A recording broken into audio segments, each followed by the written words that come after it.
baax si kóolute beeg safo bi dal leen ak jàmm seen télévision Futurs Médias xam ngeen ne nag suba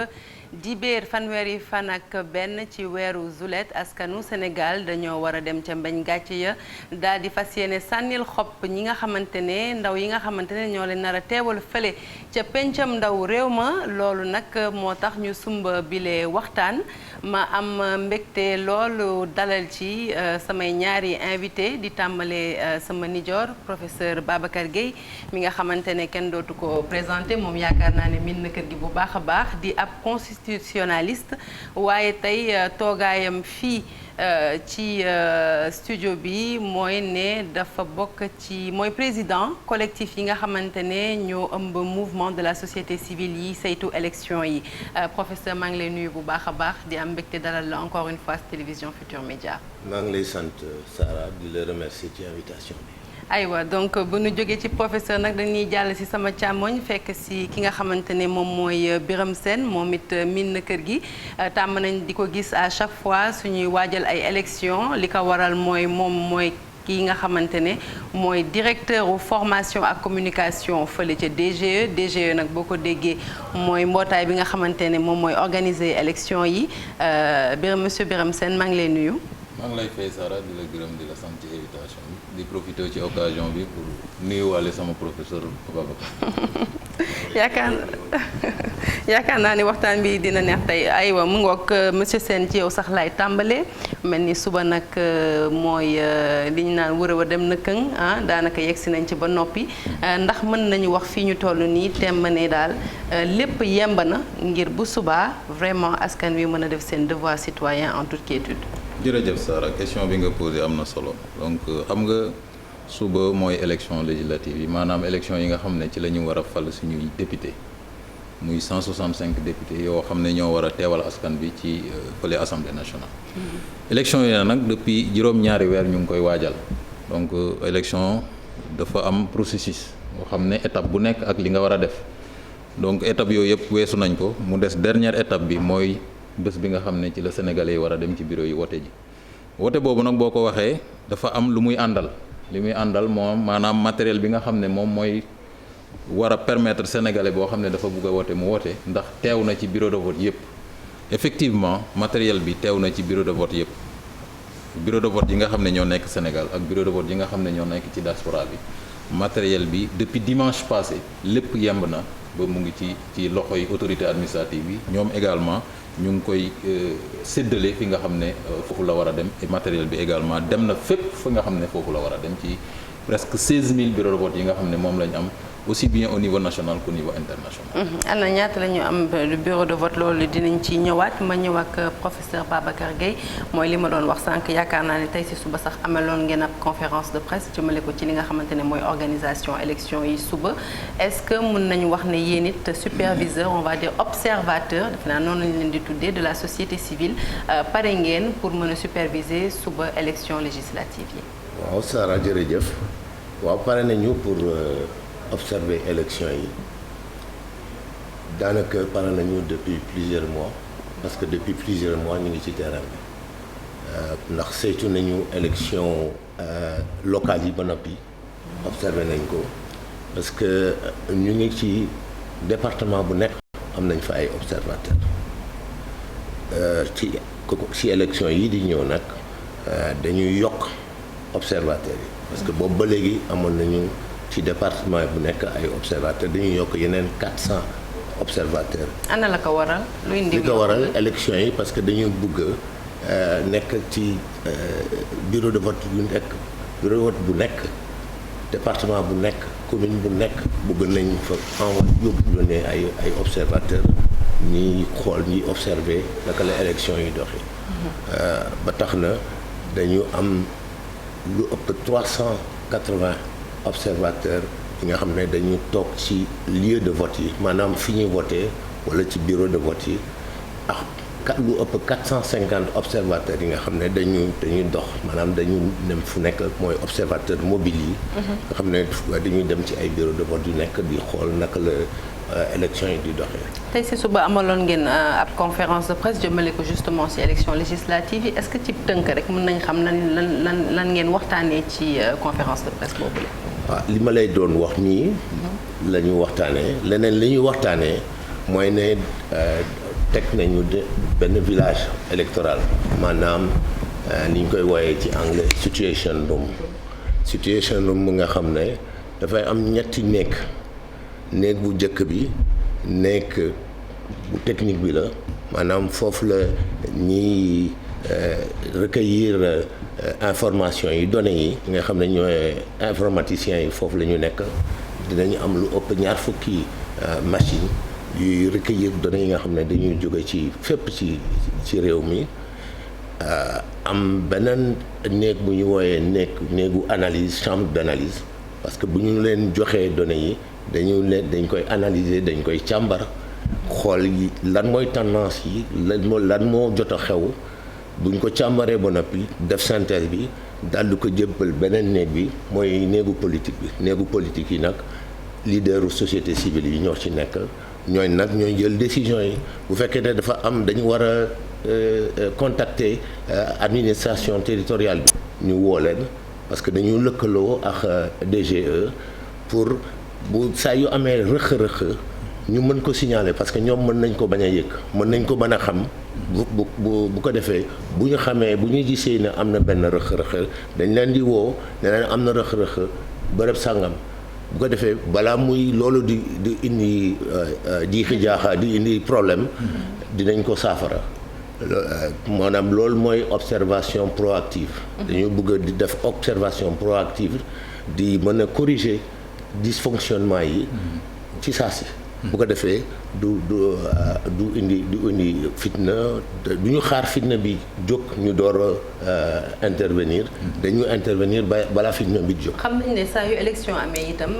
da ngeen di faral di génne ab rapport déclaration bu élection yi passé diggante élection locale yi nga xamante ne supervisé woon ngeen ko ak élection législative yi ñu dëtmal démb est-ce que am na ay conseils wala ay recommandations yoo xam ne jotoon ngeen ko def ci locale yi passé te nguur gi léegi jël ko en compte ci organisation élection législative. waaw xam nga diggante bi dafa xaw a xat waaye defoon nañu ay observation defoon nañu ay recommandation xam nga affaire élection dafa xaw a sew te diggante bi dañu wax ne 6 mois avant les élections waruñu mën a changer dara lu mooy ci kaw mu am consensus moo tax pour ñu changer diggante bi dafa maanaam diggante local yi ak législative yi dafa xat ba tax na xam naa loolu moo tax ñoom jotuñu am jot pour def les réaménagements nécessaires parce que dañu nekkoon ci préparatifs élection législative yi xam naa loolu moo ko waral mais en général dañ leen di jox suñuy ay recommandations parce que réeroo du ñu réeroo ak ñoom. saa yu ñu paree élection dañ leen di jox rapport wax leen. seetul nañu lii ak lii war nañ ko jubbanti. ci loolu ñu dellu si waat si yow monsieur Sène ndax mën nañoo xam ñaata sénégalais ñoo war a woote suba. waaw balaa nga ba ma mënoon may rek ma wax tontu comment dirais-je yokk ci li professeur wax sànq. collaboration bi am diggante DG ak société civile man séminaire yi bëri invité nañ ma dem. donc di def foofu ay waxtaan ak ñoom donc di recueillir foofu ay kii effectivement ni mu ko waxee observation électorale dafa am solo man sax d'ailleurs maa jiite woon la commission d'accréditation maanaam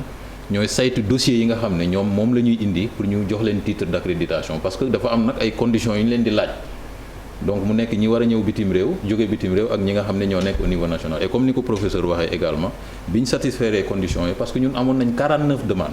ci 49 demandes yi 5 yi dañ ko rejeté parce que seen dossier baaxul. léegi nag 44 yooyu nag lañ accrédité donc et ils sont au nombre de 1438. observateurs au niveau national. maanaam ñi nga xam ne bitim réew ak ñoom professeur également seen organisation bi am nañ quand même taxawaay bu am solo boo xam ne moom la ñuy def ñoom nag bu ñuy observation parce que dafa am ñaari xeetu observation dafa am boo xam ne buy observer li mu gis rek lay wax même bu fekkee ne ni ñi kii day ñëw rek bind li mu gis am na ñoo xam ne nag bu ñuy observer mun nañu alerter ne fii kat am na lu fi kii nangam ak nangam comme ni ko professeur waxee administration électorale gaaw jël ay matuwaay donc xeetu observation boobu dafa nekk loo xam ne observation boo xam ne day jàppale administration électorale et puis ñoom bu ñu paree également commission bu ne comment dirais-je kii bu nekk observateur dañuy def ay rapport jébbal ko parce que loolu sax dafa bokk ci conditions yi nga xam ne parce que boo deful rapport ñun ëllëg boo ñëwaatee di observer dañ lay mën nañ la gàntal donc bu ñu defee rapport yooyu également rapport yi dañuy aider administration électorale pour ñu mën a joyanti système bi comme ni nga ko waxee mais comme ni ko professeur waxee ci diggante bi xaw na xat boo xam ne même boo defee ay recommandations yoo xam ne day nécessiter modifier code électoral bi doo ko fa mën a def tant que amul consensus parce que dafa am benn charte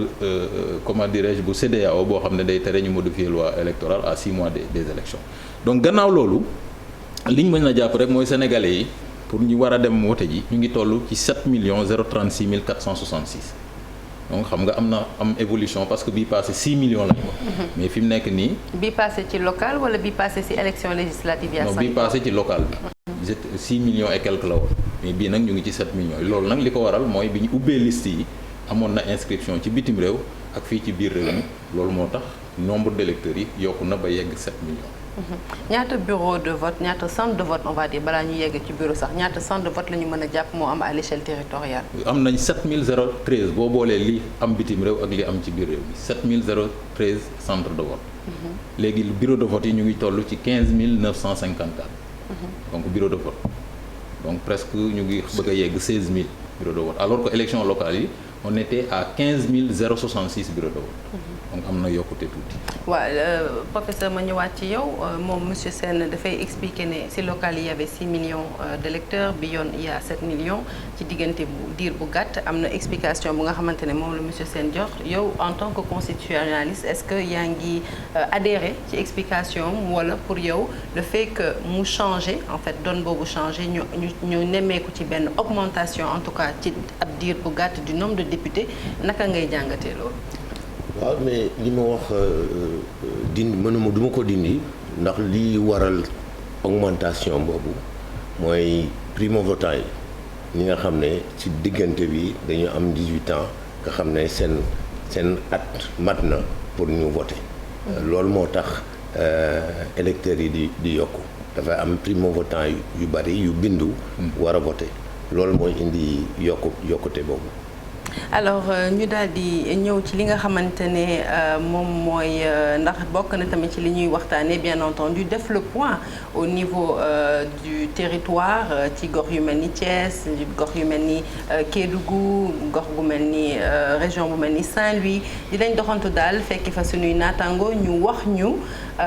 ndax effectivement sur le terrain lépp yemb na lépp mat na ngir ñu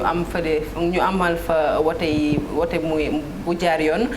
kenn ci suñuy ndaw moom mi ñu teewal Cheikh Anta Diop laay wax fële ca Thiès benn dëkk ñaari gaar moom nag mi ngi ñuy xamal ni lépp yemb na foofu la ca Thiès ngir suba vote bi déroulé wu dans de bonnes conditions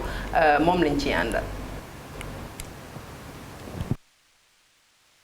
nekk lu jëm ci wàllu wàccaay yi lépp yemb na fii ci diwaanu Thiès préfet bu diwaan bi na nag ci xayma amul dara lu des ci wàllu organisation bi. lépp loo xam ne ni ay matuwaay yu ñu waroon a jël la depuis processus bi commencé ba léegi moo xam ci révision exceptionnelle révision des listes électorales jëm ci commission yi nga xam ni ñoom ñooy fab carte yi di ko jox seeni boroom. ba ci indi li nga xam ni moo jëm ci wàllum matériel ak documents électoraux war a jóge niveau central ñu war ko tasal ci circonscription administrative yi yooyu yëpp ba waxtu ba jotee vraiment def nañ ko fii may waxee ak yow nii matériel bi yëpp yemb na ñëw na préfecture ñu séddale ko sous-préfet yi mayit la ma ca am ma téye ko ñëpp ñu ngi ci terrain bi pour dem ci lieu de vote yi maanaam yóbbu fa alors li nga xam ne mooy matériel électoral bi loolu aussi autorité administrative bi lëkkaloo ci ak police ak gendarmerie ak armée pour que loolu mën a yemb. préfet bu Thiès nag ba léegi di dëkk ci lim bi nga xamante ne ñoom ñoo fas yéene voté ci département bu Thiès ak limu centre de vote yi ak bureau de vote yi. Thiès mi ngi am ci nombre d'électeurs ci 380 798 ñu ngi ko tasal ci 291 lieux de vote mu méngoog 793 bureau de vote 38 abris provisoires xam nañ ne ci nawet lañ ne moo tax disposition yi aussi vraiment niveau central teel na ko jël yónnee moyens yi ba nii may waxee ak yow nii amul benn abri provisoire boo xam ne nii alors taxawaluñ ko fi mu nekk nii kay dugal ci matériel bi rek pour électeurs yi ñëw voté moo des. jamono yi nag coalition de partis ñi ngi seen état major di xool pexe yi mujj ngir ñu mën a soobu ci élection législative yi ñu jàpp ko ci dimanche bi daanaka fii ci diwaanu Thiès ñu bëri nga koy waajal ngir mën a dem wote ji. waa Thiès di waajal donc wote gi suba Cheikh Anta Diop ak say latee ñu fa teewal ñu leen di jaajëfal bu baax a baax mu mel ni rek li monsieur Sène doon wax waa Thiès en tout cas firndeel nañ ko dëggal nañ ko ndax nee nañ foofu ca gox ga lépp yemb na waaye dafa am lenn lu ñu souligner loo xamante ne préfet daf ko souligner mooy li nga xamante ne moom mooy saison bi mu tombeel wote gi dafa tombeek hivernage tombeek gox yu bëri daal di taw wala di tooy te xam nañ ci yenn zone enclavée bi souvent si élection dañ koy nemmeeku acheminer fa matériel électoral bi lu jafe la est-ce que fii ñuy wax ni am na ay gox-goxaat yoo xamante ne vraiment jotaguñu seen matériel parce que enclavement de la zone moo ko indi wala problème hivernage yi. waaw xam nga loolu c'est vrai li nga wax dëgg la élection yi dañ ko nar a organiser ci hivernage mais comme ni ma ko waxee matuwaay yëpp yi ñu waroon a jël dañu parce que ñun dañu am benn stratégie bu ñuy dawal en matière de déploiement du matériel électoral c'est-à-dire que dañuy anticiper donc fi may wax ak yow am nañ fukki fan suñu diggante ak élection yi ba nga xam ne yóbbu nañ matériel bi yëpp donc cela veut dire que matériel bi bu ñu nekkoon ne élection dimanche passé la woon sax mun nañ ko organiser. kon fi mu ne da nga bëgg a wax amul benn gox fii Sénégal boo xam ne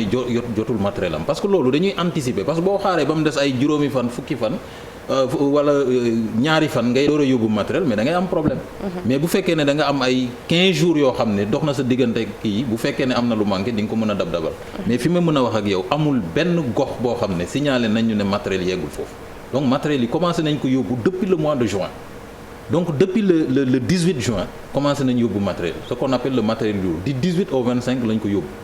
bi ñëwee ba côté le 6 nag ci lañ commencé di yóbbu les documents électoraux maanaam bulletins yi ak les listes d'émargement. bitim réew également matériel bi ñu ko fay yóbbu dañ ko teg ci loxo ministre des affaires étrangères parce que ñoom aussi dañu am rôle bu am solo boo xam ne dañ koy jouer ci élection yi. ñoom ñoo gën a maîtriser diaspora bi moo tax matériel bi dañ koy yëkkati jébbal leen ko ñoom aussi ñu yëkkati matériel bi jébbal ko bitim réew bi ma demee formation aux États-Unis ak ay Canada ak yooyu vérifier nañ mais ñoom effectivement nee nañu gox yi nga xam ne ñoo nekk États-Unis dëkk yëpp les 50 et quelques pays yi war a voter ñoom ñëpp jot nañ seen matériel électoral. kon mun nañ jàpp bu ñu sukkandikoo ci li nga wax ne parce que dañuy faral di nemmeeku loolu maanaam bureau de vote bu war a ubbi 8h bureau de vote bi daal di ubbi 11h wala midi ana la ko waral dal nañu bataay matériel bi xëj na moo yéex a yegg seeg yooyu kon mun nañu wax ne à partir de ce soir en tout cas suba bu amee bureau de vote boo xam ne dafa yéex a ubbi du matériel bi yéexaayu matériel yegg si fa moom mooy tax. waaw xam nga loolu nag li koy waral très souvent mun na doon sax yéexaayu matériel bi loolu bi ñuy def formation insisté naa ci trop. loolu li koy indi mooy représentant bureau de vote yi ñooy tardé yenn saay te loolu dañ la xam nga bu ñu la nee 8 heures la vote bi war a commencer yow nga ñëw 8 heures pile mais boo ñëwee 8 heures il faut nga installer table bi. teg bulletin yi vérifier matériel bi defar isoloir bi loolu ça te prend 15 20 30 minutes voire 1 heure de temps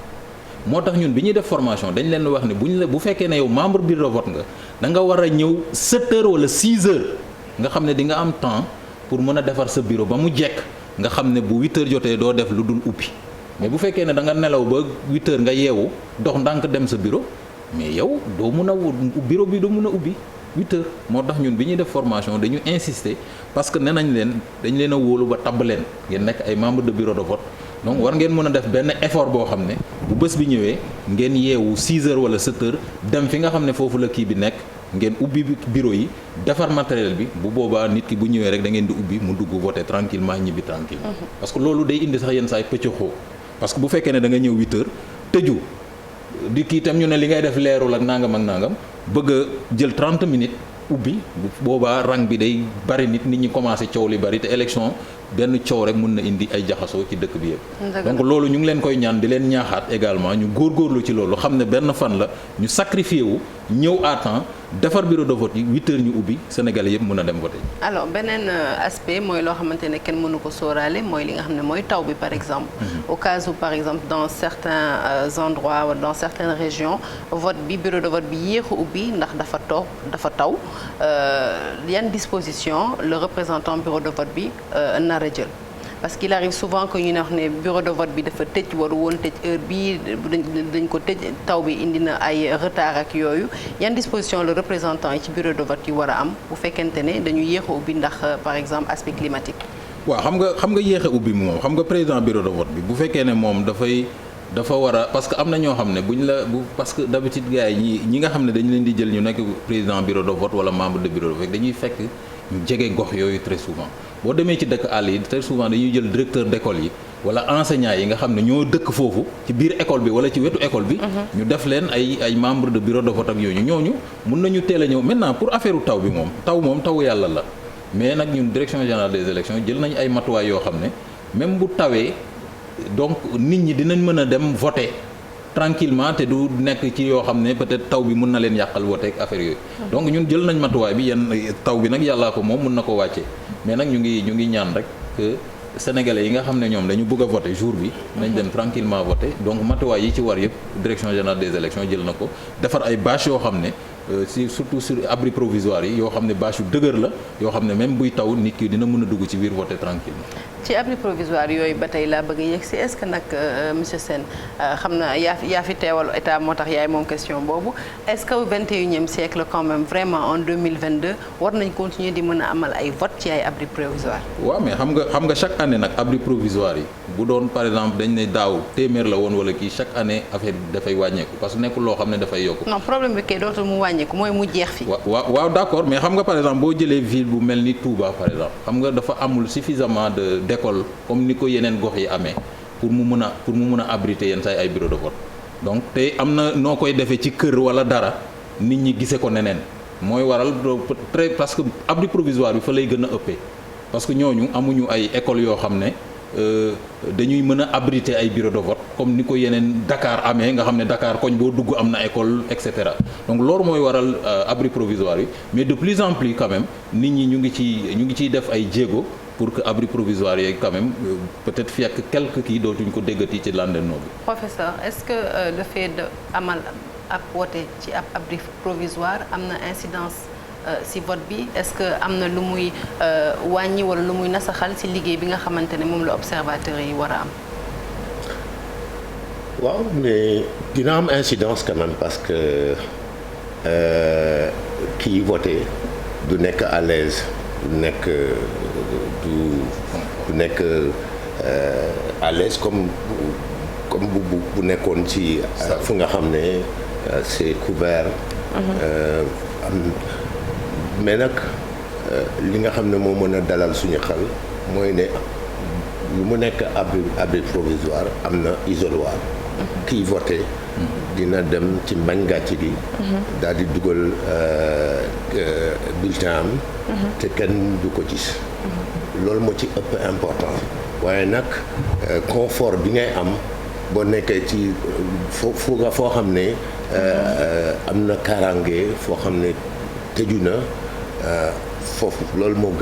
mooy gën a nekk ci la électeur bi di gën a nekk à l'aise ci la électeur bi di gën a am fit waaw day dalal xelam day dalal xelam alors que abri provisoire xamuloo naka la affaire yi mën a dem naka la affaire yi mën a tourner ñu ngi fàttaliku élection 2017 yi di nga nu ñu saboté élection yi foofu abri provisoire dafa nekk lu nga xam ne bu amee kenn ku bëgg a saboter élection yi réellement mën na créer ay incident saboter élection moo tax li gën a wóor daal mooy am bërëb yu sell bërëb yu am kaaraange yi nga xam ne mën nañ fa defee élection waaye nag comme amuñu ko ñu jàpp ci lu ñu am ku amul yaay nampement. particularité élection législative yi parce que ci locales yi amul woon force de défense et de sécurité yi voté wuñu pour les élections locales mais ils sont autorisés à voter pour les élections législatives et aussi présidentielles alors force de défense ak sécurité dañu war a voter donc demain en même temps que les civils bu njëkkaan sax avant c'était le vote paramilitaire tout ça une semaine avant mais là ils vont voter en même temps que les civils naka la ñuy amalee vote boobu et ba noppi bëgg assurer la sécurité des concitoyens en même temps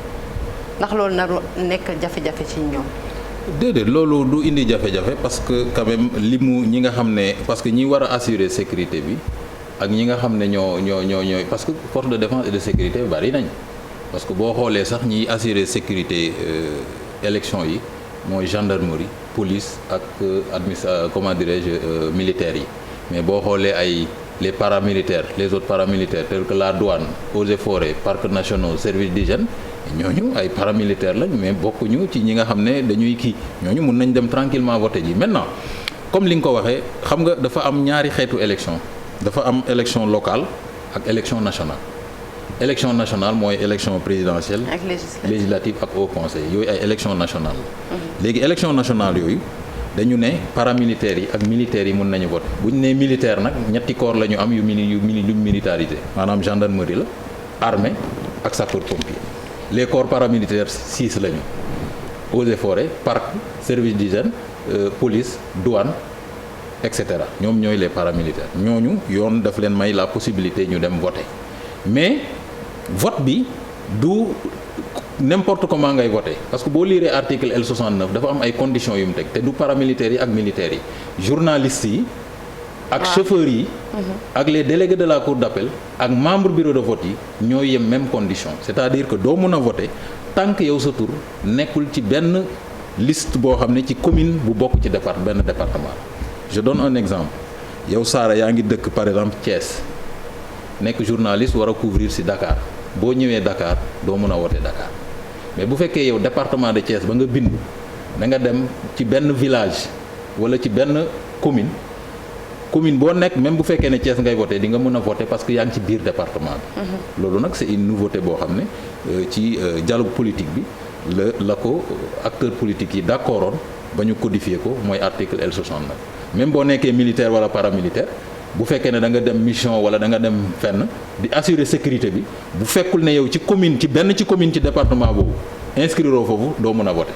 maintenant nag ñoom am nañ possibilité voter en tenue wala voter en civil bu ñuy voter en tenue dañuy am priorité parce que li ko waral mooy ñoom comme dañuy assurer sécurité dañuy am priorité maanaam mën a njëkk a voter ñi nga xam ne du ñu rang yoolu également dañ ko may ñi nga xam ne ñoo am dañu am laagu nga xam ne ñoom bu ñëwee ci bureau de vote yi également dañ leen di may ñu voter parce que seeni cër mënula taxawaay yu bari yu yàgg yooyu dañ ci am consensus waaw professeur li waral loolu mooy ordre de mission yi ordre de mission yu bari yi nga xam ne ci rewoñ nañ ko établiroon nañ ko ci élection législative yële passé 2017 ba ñu bari jàpp nañ ne ordre de mission yooyu moo tax situation bi retourné wu fii ci Dakar donc pour éviter loolu ci dialogue bi la ñu jëlee mesure boobu kon su ma déggaatee bu baax li nga wax mooy nekk par exemple journalistes yi nga xamante ne ñoom dañuy nekk ci wàllum couverture bi mënuñu voter ci bureau bu bokkul ak bureau bi ñu inscrire. waaw bu fekkee daf leen fekk ci seen liggéey. tey boo jëlee journaliste boo xam ne Dakar la inscrire. ci département de Dakar xam nga Dakar département yi bari na ku inscrire département de Dakar. ci benn commune. commune Médina par exemple nga yóbbu ko. commune Plateau wala nga yóbbu ko Parcelles Assainies pour mu couvrir foofu kooku bu demee dina voter parce que bindu na ci benn liste boo xam ne ci benn commune bu bokk ci département Dakar mais boo ko jëlee Dakar yóbbu ko Pikine wala nga yóbbu ko Guédiawaye wala Kër Massar du mun a voter moom te formule boobu dafa valable pour préfet yi sous-préfet yi gouverneurs yi ak seen i adjoint dafa valable également pour magistrats yi nga xam ne ñooy doon ay délégués cour d'appel ak membre commission bi dafay valable également pour ñi nga xam ne ñooy siéger ci bureau de vote yi valable également pour chauffeurs yi nga xam ne ñooy yóbbu matériel électoral bi valable pour militaires yi ak paramilitaires yi dégg nañ ko bu baax a baax donc bu nu jógee ci fi nga xamante ne sànq moo doon Thiès dañuy jàll fële ci diwaanu Ziguinchor foofu it gouverneur u Ziguinchor mi ngi ñuy xamal ne defaloon na ab tournée de supervision ngir saytu mise en place matériel électoral bi ak dispositif u sécurisation wu gox-goxaane foofu la ca Ziguinchor. Géej Diouf gouverneur de région bi la ñuy déglu Lamine Ba ak Lamine Mandiang ñu taataan ay xibaaram. fii ci Ziguinchor mën nañ ne lépp yemb na ngir dalal électeurs yi suba ci biir centre de vote yi fépp nag ci biir région bi kàddu yooyu nag gouverneur bu Ziguinchor moo ko rotal ginnaaw bu mu amalee ab tournée bi nga xam ne demoon na nemmeeku anam yi nga xam ne nag noonu la ñu tëralee li nga xam ne nag moo di matériel électoral bi lee. mais li ñu gis dal na xel parce que matériel électoral bi ñu waroon a jot yëpp préfet yi ak sous préfet yi jot nañu ko conditionné nañ ko defar nañ ko ba mu baax donc li des mooy suba. à partir de suba ñu jox ko force de sécurité yi maanaam l'armée bi gendarmerie ak police pour que ñu mën ko yóbbu ci centre de fi ñuy wootee donc loolu nag gis nañ ci taxawaay bu am solo ci ñëpp jàpp nañ ci ba matériel bi macha allah lépp yemb na pour que dimanche ñëpp ñëw woote. ci wàllu kaaraange bi nag gouverneur ne jamono ji jël nañ matukaay yépp ngir élection bi ñu mën ko amal ci jàmm nee ne police gendarmerie wala armée ku nekk sédd nañ la wàll wi nga xam nag yaa fa war a assurer li nga xam nag moo di kaaraange gi ngir citoyen mën a amal seeni vote na mu waree. ci sécurité bi mën nañ wax ne aussi disposition yëpp jël nañ ko l'armée ci zone yi nga xamante ne moom lay assurer jël na dispositif yi gendarmerie aussi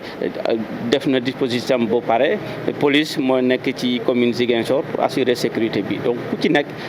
am nga ci taxawaay ba nga xamante ne wóor na ne dimanche dañu woote ci jàmm te jafe-jafe du bëri. gouverneur bu Ziguinchor nag ñëwaat na ci li nga xam nag moo di carte électorale bu Ziguinchor li ñu seetlu mooy électeurs yi yokk na ndaxte weesu nañu 200 junni. waaw carte électorale bi xaw na sakkan tuuti parce que am nañu 300 ak fukk ak benn centre de vote maanaam lieu de vote ak juróom-benni téeméer ak fukk ak juróom-ñetti bureau de vote ci région Ziguinchor boo ko xaymaa ci ñi war a woote ñu toll ci 296 201 électeurs mënuma ko firnde ci wolof nag xanaa ngeen firndeel ko mais daal noonu la carte électorale bi tëddee. kii di gouverneur bu région bu Ziguinchor nag jot naa rafetlu bu baax a baax anam ya nga xam nag noonu ñu amalee lii di campagne électorale bi fii ci région bi mu bëgg nag esprit boobee ñu wéyal ko élection yi ñu amal ko ci jàmm ku jël ndam li ñu mën koo féliciter beneen pàcc bi dawal li nga xam ne moo di fair play. mu ngoog kon fële si Ziguinchor tamit mel ni daal lépp yemb na ngir bu subaa daal vote bi passé wu dans des conditions sereines gouverneur de région bi Géej Diouf di ci lancer un appel au calme ñu ñëwaat un peu sur des questions un peu plus techniques pour permettre vraiment citoyens yi ñuy seetaan ce soir ñu comprendre un peu dayok vote bi nga xamante ne moo aju ci élection législative yi alors xam nañ ne pour département yi ki gagné département bi mooy ëpp député su ma juumul professeur pour liste nationale yi naka lay demee ñaata voix la coalition yi war a am ngir mën a am député. waaw xam nga élection bi mode de scrutin bi scrutin mixte la dañ koy wooyee scrutin mixte am na 100 bu ma juumul 112 ou 113 députés yi nga xam ne ci département yi la ñuy jóge scrutin majoritaire à un tour benn tour maanaam raw gàddu la boo rawee benn nit rek da ngay gàddu député yi nekk foofu bu fekkee ne 7 députés yow yaay gàddu député 7 députés yëpp waaw boobu mooy pàcc bu njëkk bi léegi nag pour xam pour ñeneen ñi 53 députés 53 yooyu pour xam ku ci nekk ñaata voix nga war a am pour am ay député dañu def li nga xam ne mooy quotient bi maanaam nombre de votants yi moom la ñu diviser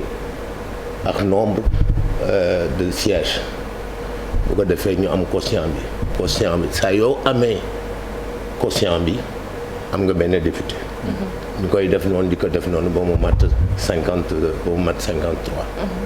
mbir mi noonu la demee 60 députés la woon léegi 53 députés la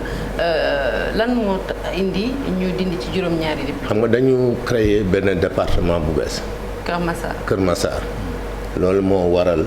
ñu dugal 7 députés wàññi 7 députés ci département yi wàññi 7 députés ci liste nationale bi.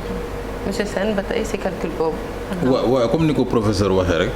c'est-à-dire que dañu am système mixte scrutin majoritaire scrutin proportionnel bu dee scrutin majoritaire 112 députés la 112 yi nag dañ koy répartir ci département yi nekk fii ci biir réew mi 46 yi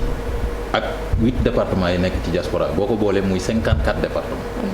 léegi ci 112 yooyu 97 yi ci département yi nekk 46 yi lañ koy répartir mais dafa am ay clé de répartition c'est-à-dire département bu ne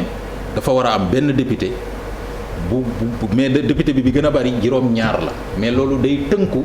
ci nombre de population yi nga xam ne ñoo nekk ci département boo jëlee critère boobu benn département rek moo am 7 députés mooy département de Dakar parce que c'est le nombre de la population qui détermine le nombre de qui donc ay calcul la donc maintenant 97 au niveau des départements de l'intérieur léegi li des la ñuy yóbbu ci diaspora bi léegi boo defee total bi da lay jox 115 la au niveau de la diaspora plus 97 muy 112 députés ñooñu comme ni ko professeur waxee ku gagné benn ñaari voix nga jël lépp je donne l'exemple du département de Dakar 8 coalitions yi bu ñu wotee ba pare ñu ne coalition A am na 100 coalition B 200 coalition te dañuy xool ki gën a ëppale kooku mooy jël député 7 députés yëpp teg ba ñu def ko ba 112 au niveau de tous les départements 112 députés yëpp pare léegi nag parce que yow nombre de députés yi ñu war a am mënaguñ koo xam léegi il faut que ñu wote ba mu jeex ñu jël ce qu'on appelle le suffrage valablement exprimé c'est-à-dire dañuy jël ñi nga xam ne ñoo wote ñu dindi ci ñi nga xam ne wote nañ mais seen wot baaxul li ñuy wax bulletin nul nga am li ñuy wax suffrage valablement exprimé gis nga nombre boobu boo ko amee bu dee par exemple 1 million la da ngay jël 1 million boobu nga diviser ko par 53 mu jox la li professeur tuddee quotient national léegi boo ko diviser mu jox la benn nombre par exemple mën na la jox 100 bu la joxee 100 professeur nekk candidat am 300 wala 350 day am ñetti député mu dese ko 50 Sara am 460 da ngay am ñeenti député mu dese la 60 Biram am 580 damay am 5 députés mu dese ma 80 bu ñu calculer lépp na xool nombre bi ñu répartir ci 8 listes yi mu nekk par exemple 50 députés day des ñett mais ñett yooyu ñu ne nan lañ koy séddale ñu am loolu professeur moo ma ko jàngal université ce qu'on appelle le système du plus fort reste système plus fort reste boobu mooy dañuy xool ñun kii dese woon na 50 yow nga am 60 man ma am 80 ki am plus fort reste bi moom la ñuy jox benn député joxaat keneen ki ba ñetti député yi jeex loolu la ñuy tuddee système plus fort reste maa ngi dégg ci télé yeeg rajo yi ñoo xam ne dañuy wax ne non système boobu amatul mu ngi fi ba léegi kenn dindiwu ko c'est l'article L153 moo ko wax donc système boobu la ñu am Sénégal te système boobu day favoriser les plus petits partis parce que parti yu ndaw yi du ñu mun a am quotient bi nga xam ne 100 la woon ñoom li ñuy am rek mun nañu am 80 wala mun nañu am 50 wala 60 léegi nag ñoom dañuy toog di xaar ba ñee séddu ba pare ñoom nag ñu ñëw séddu ci bële. professeur waaw bëgg ci yokk dara. yokk ne système bi. mode de scrutin bi am na ay avantages am na inconvénients. avantage bi mooy ne dafay permettre mu am majorité tout de suite ki gagné dafay am majorité mën a gouverner te du am benn jiixi jaaxa dina mën a adopter loi yi te du am benn problème loolu mooy avantage majeur bi waaye nag le fait que ñu def ko scrutin mixte def ko proportionnel mooy bëggoon nañu quand même ñeneen ñi ku jegi am quand même ay voix moo waral scrutin proportionnel bi moo waral tamit système des plus forts restes moo tax ngay gis ay partis yu ndaw a ndaw di mën a am député de ce point de vue là mën nañu jàpp ne kooku avantage la c'est un système qui est avantage mais nag système bi am na ay inconvénients bu njëkk bi mooy que dafa brutal waaw système bu brutal la système bu injuste la parce que mën nga nekk minoritaire en voix populaire ba noppi am une majorité écrasante ca Assemblée nationale parce que tout simplement yow sa ay militants dañu tasaaru bu jekk ci réew mi yëpp dañu tasaaru de manière idéale ci réew mi ba tax na département bu nekk di nga fexe ba gagné fa même bu dee benn voix sax gagné nga fa. léegi bu ñu calculer voix yi ñi ñëpp am yow li nga am ak voix yi ñëlee am ñële mën nañ leen ëppale voix waaye nga ëppale leen ay député fuuf waaw loolu tamit ci caractère brutalité ak injustice ay mots yu fort professeur brutalité injustice inconvénient système bi daf la doyul en tant que constitutionnaliste. man gënalu ma le point de vue du professeur wax dëgg yàlla. wax dëgg yàlla gënalu ma man bu doon sama sago dañuy def benn rek système majoritaire à 1 ou 2 tours sur l'ensemble du territoire moo ma gënal man personnellement mais man maay voté. damay observer rek damay def sama proposé parce que xam nga lu tax. parce que système bi c'est un scrutin de liste la. te scrutin de liste boo ko defee. électeur député bi nga xam ne dañ koy élire. dina dem ba jàpp ne moom liñ ko élire noonu yàlla leaderu partem moo tax ñu élire ko ba tax na mën na dem ba ne man duma député nation bi. député kii ma investir moom député kooku laa. dafay dem ba mën na fausser mën na pervertir le système parlementaire. loolu moo waral man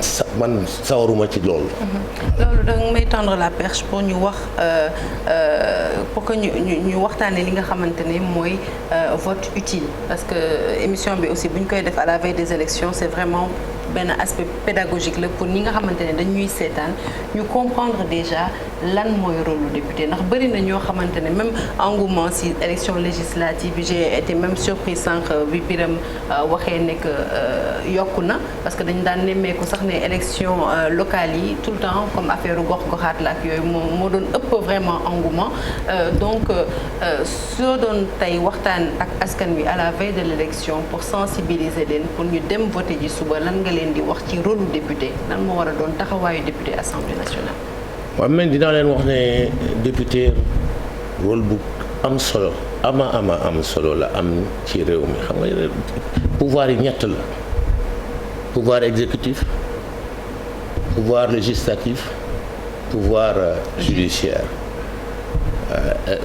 législatif bi mooy saytu mooy contrôler li gouvernement bi di def mooy évaluer politique publique mooy voter loi de règlement yi mooy voter loi yi parce que am nañu ñaari xeetu loi la mën nañ ko jëlee mu jaaree ci projet bu ko gouvernement bi déposé mais mën na nekk proposition de loi bu ko député yi proposé wala ànd sàmm jikko yi jamono jëlee jaar nañ ci ay député pour ñu déposer proposition de loi donc mën na am proposition de loi loolu mooy waral ne ñu ne député yi dañu jouer rôle bu am solo ci gouvernance su réew mi léegi nag foog député yi comprendre ko xam ko tey koy jëfee di ko jëfee xam ko di ko jëfee loolu moo waral ñu ne député bi dafa war a nekk le représentant ndaw réew mi la war a doon waru nekk ndaw parti bi ko investir waaye ndaw réew mi la war dafay toogal réew mi la fi toogal nation bi la fi toogal moo tax rôle am dafa am importance waruñu ko minimiser parce que pouvoir exécutif mënul def dara te député àndul ci mënuñu am budget te député àndu ci bu ko député bi mooy voté budget bi bu voté wul budget bi pouvoir exécutif bi dafay nekk ci jeex a jaaxa bu voté wul loi bi pouvoir exécutif bi du mën a def dara loolu moo tax député rôle am dafa am importance ci moom. Monsieur Sène ci rôle député ba tey. waaw comme ni ko professeur waxee rek député dafa am solo ci réew surtout ñun ci suñuy démocratie yi am na solo boo xam ne c'est-à-dire que ñaari fonction wala ñaari rôle rek laa ci jukki pour ñu wane ne ñoom dañu am solo professeur wax na ko léegi xam nga dëkk bi ay loi ñoo ko tënk te loi yooyu député yi ñoo ko wote assemblée nationale tey boo gisee ñu ne la lii nga war a def wala lii wala boo defee lii yoon dal sa kaw ay député ñoo ko wote donc magistrat yi juge yi pouvoir judiciaire bi di ko appliquer donc loolu première mission am la deuxième mission bi mooy day contrôler gouvernement bi ni muy liggéey xool moom am na un pouvoir de contrôle sur l'action gouvernementale politique publique yi da koy saytu donc ñaari yooyu rek boo ko jëlee da ngay xam ne député fonction bu am solo la moo tax comme ni ko professeur waxee donc député yi pouvoir yooyu ñu am dañ ko war a kii parce que ñetti pouvoir lañ am comme ni ko Montesquieu waxee 3 pouvoirs pouvoir judiciaire pouvoir exécutif ak le pouvoir législatif ku nekk nag da nga am sa rôle exécutif day exécuter législatif légiférer justice àtte donc réew mi noonu la. mais est-ce que mën nañ jàpp parce que lu ñu gis ci campagne bi gis nañ ay ñoo xamante ne tey naruñu nekk ay député duñu ay tête de liste duñu dara ku mel ni benn candidat bu ma jàppee candidat wu Yewwi Askan Wi par exemple Ousmane Sonko il n'est pas en liste pour ces élections pourtant dañu gis bëri na du moom kese ak ñeneen ñoo xamante ne ñoom ñooy porter combat bi ñoom ñooy wàcc ci terrain bi est-ce que loolu tamit du participer ci li nga wax ne député bi bés bu faloo mu yaakaar ne moom ki nga xamante ne moom porté woon combat bi dem ci terrain bi leader am moom moo ko fal donc moom il est là pour sa coalition au lieu d'être là pour le peuple naka la ñu mën a rectifier loolu. waaw jàpp naa ne parti yi ci seen bopp. xam nga parti rôle am du rekk dem ci élection. dafa bokk ci seen mission ñuy former seen militant bokk seen mission ñuy yee askan wi bu ñu former seen militant yee seen askan wi bu fekkee ne seen militant ñoom nañu fal ñu dem assemblée nationale xam nañ li leen war nañu mën a xam li leen di xaar foofu war nañu mën a xam ne bu ñu leen falee réew mi moo leen fal du seen leader moo leen fal waaw moo tax même bu fekkee ne newuñu ci liste yi dañu liggéeyal seen parti dañu liggéeyal seen coalition parce que enjeu bi mooy kan mooy am majorité bi parce que ki am majorité bi mooy contrôler Assemblée nationale moo tax ñuy wax ñii di wax dina am cohabitation wala du am cohabitation bu fekkee ne ñi nekk ci nguur gi ñoo raw gàddu ñoo raw ci élection yi dañu wéyal seen politique am nañu majorité dañu wéyal seen politique boobaa président dina continuer di am majorité waaye bu fekkee ne ku jigi moo gagné élection yi président bi dafay obligé composer ak ku jigi bu boobaa amaana président bi dina obligé nommer xam nga indiwaat nañu premier ministre ñoo obligé peut-être nommer premier ministre bu jógee ci ku jigi bu fekkee ne dafa bëgg a jàmm parce que mën na bu ko neexee mën na bañ a nommer premier ministre bu jógee ci ku jigi bu boobaa nag dina am xëccoo diggante ku jigi ak nguur bi. ba tey dañuy wax nekk parce que 13e législature bi jeex na élection législative bi donc yii dañu war a taxawal président assemblée nationale bi jàpp nañ ne dafa nekk koo xamante ne mandaam jeex na ndax bu pouvoir bi amaatee majorité par exemple est-ce que président am na sañ-sañ reconduire encore le même président de l'assemblée nationale bi fi nekk wala il est obligé de partir parce qu'on fait une nouvelle législature. non amul obligation nommer keneen waaye jàpp naa ne ki fi nekk tàggoon na nee na bëggatul ñu fal ko mu nekk ci ci bopp assemblée nationale bi waaye bu du woon loolu. dara empêché wul président mu reconduire ko. mu wéyal ko. d'accord ñu jógee ca sànq donc demoon nañu Thiès jàll Ziguinchor la dañuy dem fi nga xamante ne moom mooy Sénégal oriental Kédougou plus particulièrement foofu tamit ñu ngi ñuy xamal ne lépp yemb na pour un bon déroulement du vote liñ fa nemmeeku nag mooy dispositif de sécurité bu impressionnant boo xamante ne dañ ko déployer ci lieu de vote yëpp te it comme dañu nekk ci période hivernale nee nañ sunu reporter bi ñu fa teewal mi ngi ñuy xamal ne tamit matuwaay yëpp jël nañ ko ngir ci abri provisoire yi en tout cas taw bi wala tooyaay bi bañ a yàq li nga xamante ne moom mooy wote gi ñu ngi ciy ànd ak sunu ndaw bi ñu teewal foofu Ibrahima Jabaxate. waajtaay élection législative yi ñu ngi gën di wéy fii ci diwaanu Kédougou rawatina nag fii ci biir commune bi fi nga xam ne ci école yi ñu samp ay bureau de vote ñenn ci directeurs yi am taxawaay bu am maanaa ci waajtaay élection yi. fu mu ne nii ñu ngi nii di bale di nettoyer pour suba quoi pour élection yi école bi xam ne ci nawet la ñu nekk nii day tilim donc pour suba comme fii la ñu passé la journée ñu préféré vraiment mu set tuuti ko comme ça ñu mën fa nekk suba incha allah maa ngi waajal élection yi lu baax pour suba incha allah. li aju ci wàllum abri provisoire yi nekk ci lieu de vote yi autorité administrative yi jël nañu ay matukaay pour que vote bi bañ a am ay jafe-jafe. léegi bu dee question taw bi la yaakaar naa ne ñun dañoo fagaru ba pare parce que jël nañu ay bâche xool nañ saytu nañ xool fi nga xamante ni même bu tawee day am problème foofu déjà préparé nañ ko ba bu taw bi ñëwee aussi bâche yi dañu mën a régler problème bu bari. comme ni ñu ko waxee léegi aussi Kédougou dafa nekk diwaan boo xam ne day taw lu bari donc nit ñi tàmm nañ muy taw ñuy dem marché di dox seen soxla donc yaakaar naa ne aussi même suba bu amee taw tamit population bi comme ni ñu koy defee dinañ génn dem voté ji ci jàmm. ñu woon nag ñëpp woo politiciens yi ñu wax seen militants yi ñu garder le calme ñu sene ñu woote électeurs yëpp daal ñu mën a génn ñëw dem voté comme ni ñu ko war a defee. carte électeurs yi même su fekkente ne am na ñi nga xam ne jot nañu jël seen i carte waaye ba tey téeméer boo jël ñeenti fukki électeurs jotaguñu jël seen i carte. waaw carte yu bëri woon na fi mais yu bëri dem na quand même parce que boo xoolee téeméeri carte boo jël juróom benn fukk ak juróom yëpp retiré nañ leen waaw donc taux bu baax la quand même mais des na fi am ay carte ba même tey dañuy liggéey ba minuit ku ñëw rek jël sa carte ñu jox la ko. ci wàllum kaaraange gi dispositif bu am solo la ñu samp ci lieu de vote yi tas ci biir région bu Kédougou ci téeméer ak juróom benn fukk ak ñetti lieu de vote yooyu boo dem soo ci fekkul militaire mbaa gendarme nga fekk fa alkaati. mu ngoog di ko jaajëfal moom Ibrahima Jabaxate bu nu jógee fële nga xam ne mooy Kédougou dañuy jàll Mbour fekki fa Abdourahmane Diallo mi ñuy xamal ne foofu la ca diwaanu Mbour 334 064 électeurs la ñu fa nemmeeku ñu ngi leen répartir ci 219 centres de vote ci 16 communes département de Mbour te foofu it disposition yépp jël nañ ko ngir amal vote bi ci jàmm ak salaam Abdourahmane Diallo lañ ci àndal.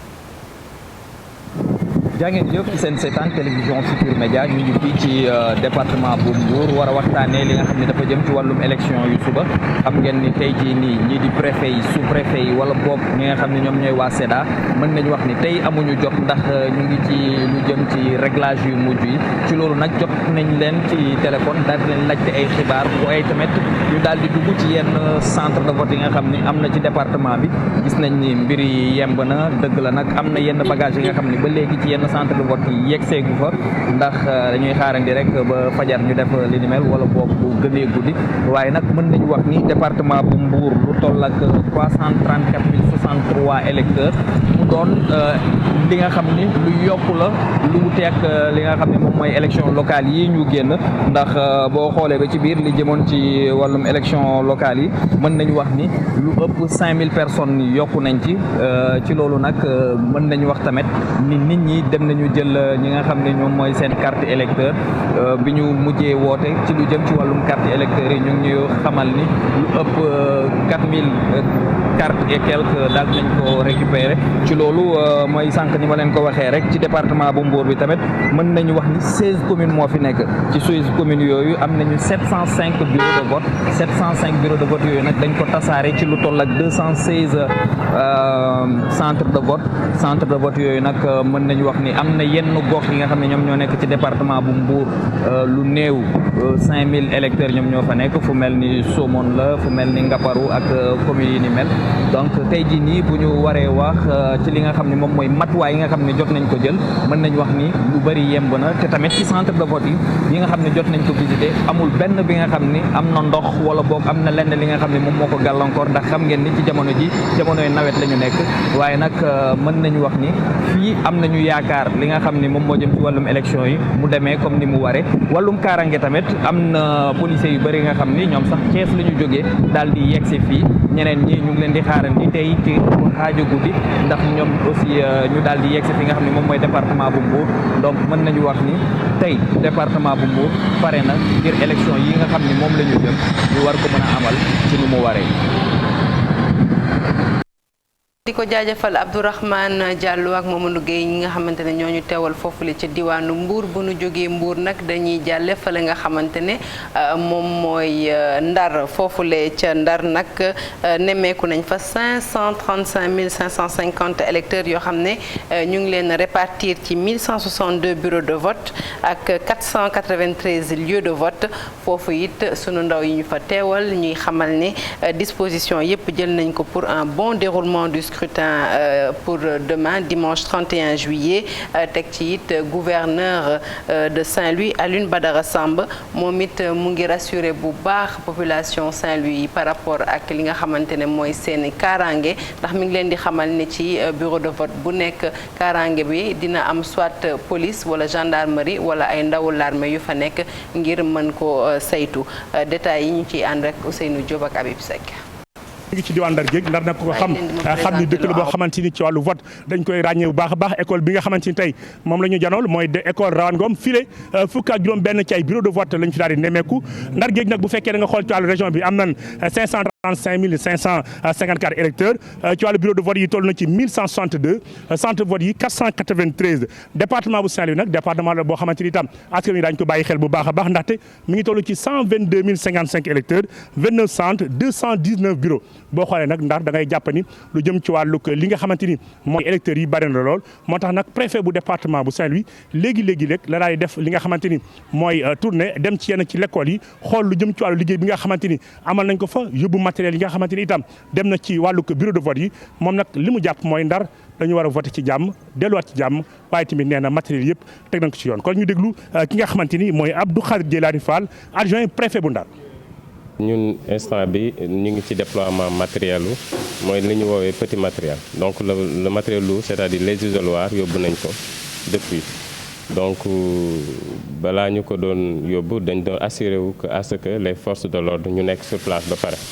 donc loolu bañ ko seetloo ba xam nañ lépp ñu ngi sur place pour un peu assurer la sécurité des centres de vote ci nañu commencé déploiement matériel ci différents centres bi waaw matériel léger bi matériel lourd bi dem na depuis 2 jours. waaw dispositif bi yëpp yemb na policiers yi ñu ngi les forces de sécurité ñu ngi sur place donc loolu yëpp xool nañ ko ba pare donc a mën a déployer matériel message bi may lancé moom mooy nañu nekk électeurs yi nañ dem voter ci jàmm ak salaam donc ñibbi seen kër donc loolu lañ leen di ñaan comme niñ ko defee woon ci élection yi passé muy élection locale yi passé te am nañ ci yaakaar. kon mi ngi noonu ñu ngi fii ci quartier bi nga xamante ni tey mooy HLM nag ku ko wax lu jëm ci wàllu élection yi da ngay jàpp ni lu am solo la nit ñi dañ fiy ñëw ndax fii 16 bureaux de vote moo fi nekk diwaanu Ndar géej nag bu ñu waxee ci wàllu vote ñëpp dañuy xam ni vote la boo xamante ni dañ koy xaarandi ndaxte enjeu yi ci diwaan bile dafa bare waaye nag suba moom jàppal ni ñi nga xamante ni dañu bokk benn li nga xam mooy kër ñu ci bare mën nañu nekk ñoo xamante ni duñu bokk fa ñu fiite moo tax nag Ndar enjeu électoral bi nekk enjeu boo xamante ni bu am solo la. di ko jaajëfal bu baax Ousseynou Diop liggéey bi mu ànd ceeg Habib Seck foofule ci région de Saint-Louis monsieur Sène bëggoon naa ñu ñëw tuuti si li nga xamante ne moom mooy fichier bi waxtu gi ñuy toog fii di waxtaan est-ce que mën nañu wax ne coalition yëpp jot nañu fichier bi. waaw coalition yëpp jot nañu fichier bi xam nga boo jëlee article L11-7 code électoral mooy wax ne bu desee bu doxee fukki fan ak juróom suñu digganteeg élection yi fichier bi dañ ko war a jox coalition yi Sénat ak waa Sénat parce que Sénat dañuy am taxawaay bu am solo ci élection bi date boobu jotee direction générale des élections tiré na fichier bi format papier defar ay clé format électronique toog di xaar coalition yi ñu ñëw jël si ko le 18 bi mu jotee am na ñoo xam ne coalition yi ñëw jël si bon dégg naa sax am na coalition yoo xam ne dañu génne ne gisuñu fichier bi joxuñu fichier bi mais fichier bi date bi mu jotee direction des élections tiré na ko def format papier format électronique di xaar parti yi ñu jël si ko date 18 bi am na juróomi coalition yoo xam ne 18 ak 20 juróomi coalition ñëw nañ jël si ñetti coalition yi des ñii ñëw nañ le 26 ñii ñëw le 27 jël seen i waaye ba tey ñëw nañ ci durée ci temps bi ñu war a ñëwee. waaw xam nga amul temps kii bu ko neex sax nga xaar ba fay bi nga jël ko mais bon boo ko jëlee bu fekkee ne da nga ko bëgg a saytu dootu la amal njëriñ. mais l' essentiel c' est que date bi ñu waxoon ne fichier bi ci lañ ko war a joxe nañ ko ci géej toog nañ fa di xaar ñuy jël si ko ñi ñëw jox nañ leen ko ñi nga xam ne ñëw nañ le 26 ak 27 jox nañ leen également fichier électoral. organisation élection professeur dafa ànd ak fiabilité du fichier électoral mën naa ne à chaque fois balaa ñuy organiser ay élection débat boobu dina poser bi fichier bi fiable na fiable est-ce que mën nañ jàpp ne le fichier électoral sénégalais est fiable. auditu fichier bi électoral absolument élection yi passé yu 2019 bi rapport d'audit bi dafa conclure ne fichier bi fiable na. am na nag ay rëq-rëq yu nga xam ne waroon nañ ko corriger loolu moo waraloon concertation bi amoon xaw na bari concertation yi amoon ba ñu du mat 25 points yi nga xam ne ñi doon bokkoon ci concertation yi ànd nañ ci am ci accord mu desoon nag ay yeneen point de discorde yu am solo yi nga xam ne desoon na mais nag li ñu mën a wax globalement mooy que fichier bi viable na man li may bu doon sama sago li may ñaan mooy à l'avenir bu joxe fichier bi jotee date bi bu jotee administration bi mën na woo parti yi jox leen fichier bi dafay gën a mettre en confiance parti yi dafay tax benn parti du am lu mu wax date bi jot na jox nañ la fichier bi woo nañ la jox la fichier bi mais bu fekkee ne xaar nga pour parti yi ñëw ci mën nga xaar sax mën nga ko defee noonu sax mais li doon gën man de li ma doon gënal mooy administration bi ci boppam woo coalition yi ne yéen da ngeen war a dem ci jongante bi date bi agsi na on est 15 jours avant élection yi war nañ leen jox fichier bi ñëw leen ngeen jël si ko. ana ngay tontu ci suggestion bi maanaam administration bi jox fichier bi coalition yi convoqué leen ngir ñu ñëw jël si fichier bi. waaw xam nga en matière électorale bon ni ko professeur waxee mun na administration mun na def ay communiqué pour kii bi mais am nañu coalition yoo xam ne avant sax ñu date bi di yegg si commencé nañ di laajte di kii ñoom biñ ñëw ñooñu ñi laajte ñoom ñëw nañ à temps pour jël si ko mais xam nga am na ñoo xam ne peut-être dañu topp campagne bi rek donc toppatoowuñu fichier bi parce que aussi parti politique yi ñoom ni ñun direction générale des élections ñi niy saytoo code bi di ko xool di defar ay calendrier ñoom également noonu la ñuy defaree seen i calendrier parce que lépp a ngi ci code bi moo lay wax à 150 jours avant lii nga war a def 15 jours avant lii nga war a def 92 donc ñoom ñu bëri ci ñoom xam nañ délai yooyu yëpp maîtriser nañ ko mais nag ñoom peut-être dañu topp campagne beeg yooyu ba taluñu kii mais am na ñoo xam ne xamoon nañ date boobu dañoo war a jël ci fichier ñoom ils sont venus à temps juróomi coalition yi dañuy ñëw jël fichier bi dem seen yoon. non mais ngir comme professeur li mu bëgg waaw loolu laa wax loolu ay lay bañ ci am ak yooyu.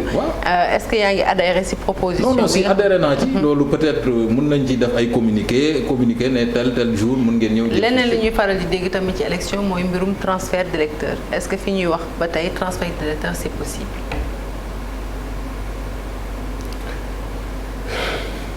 transfert d'électeur xam nga loolu ci wàllu informatique la bala may ñëw maa ngi dégg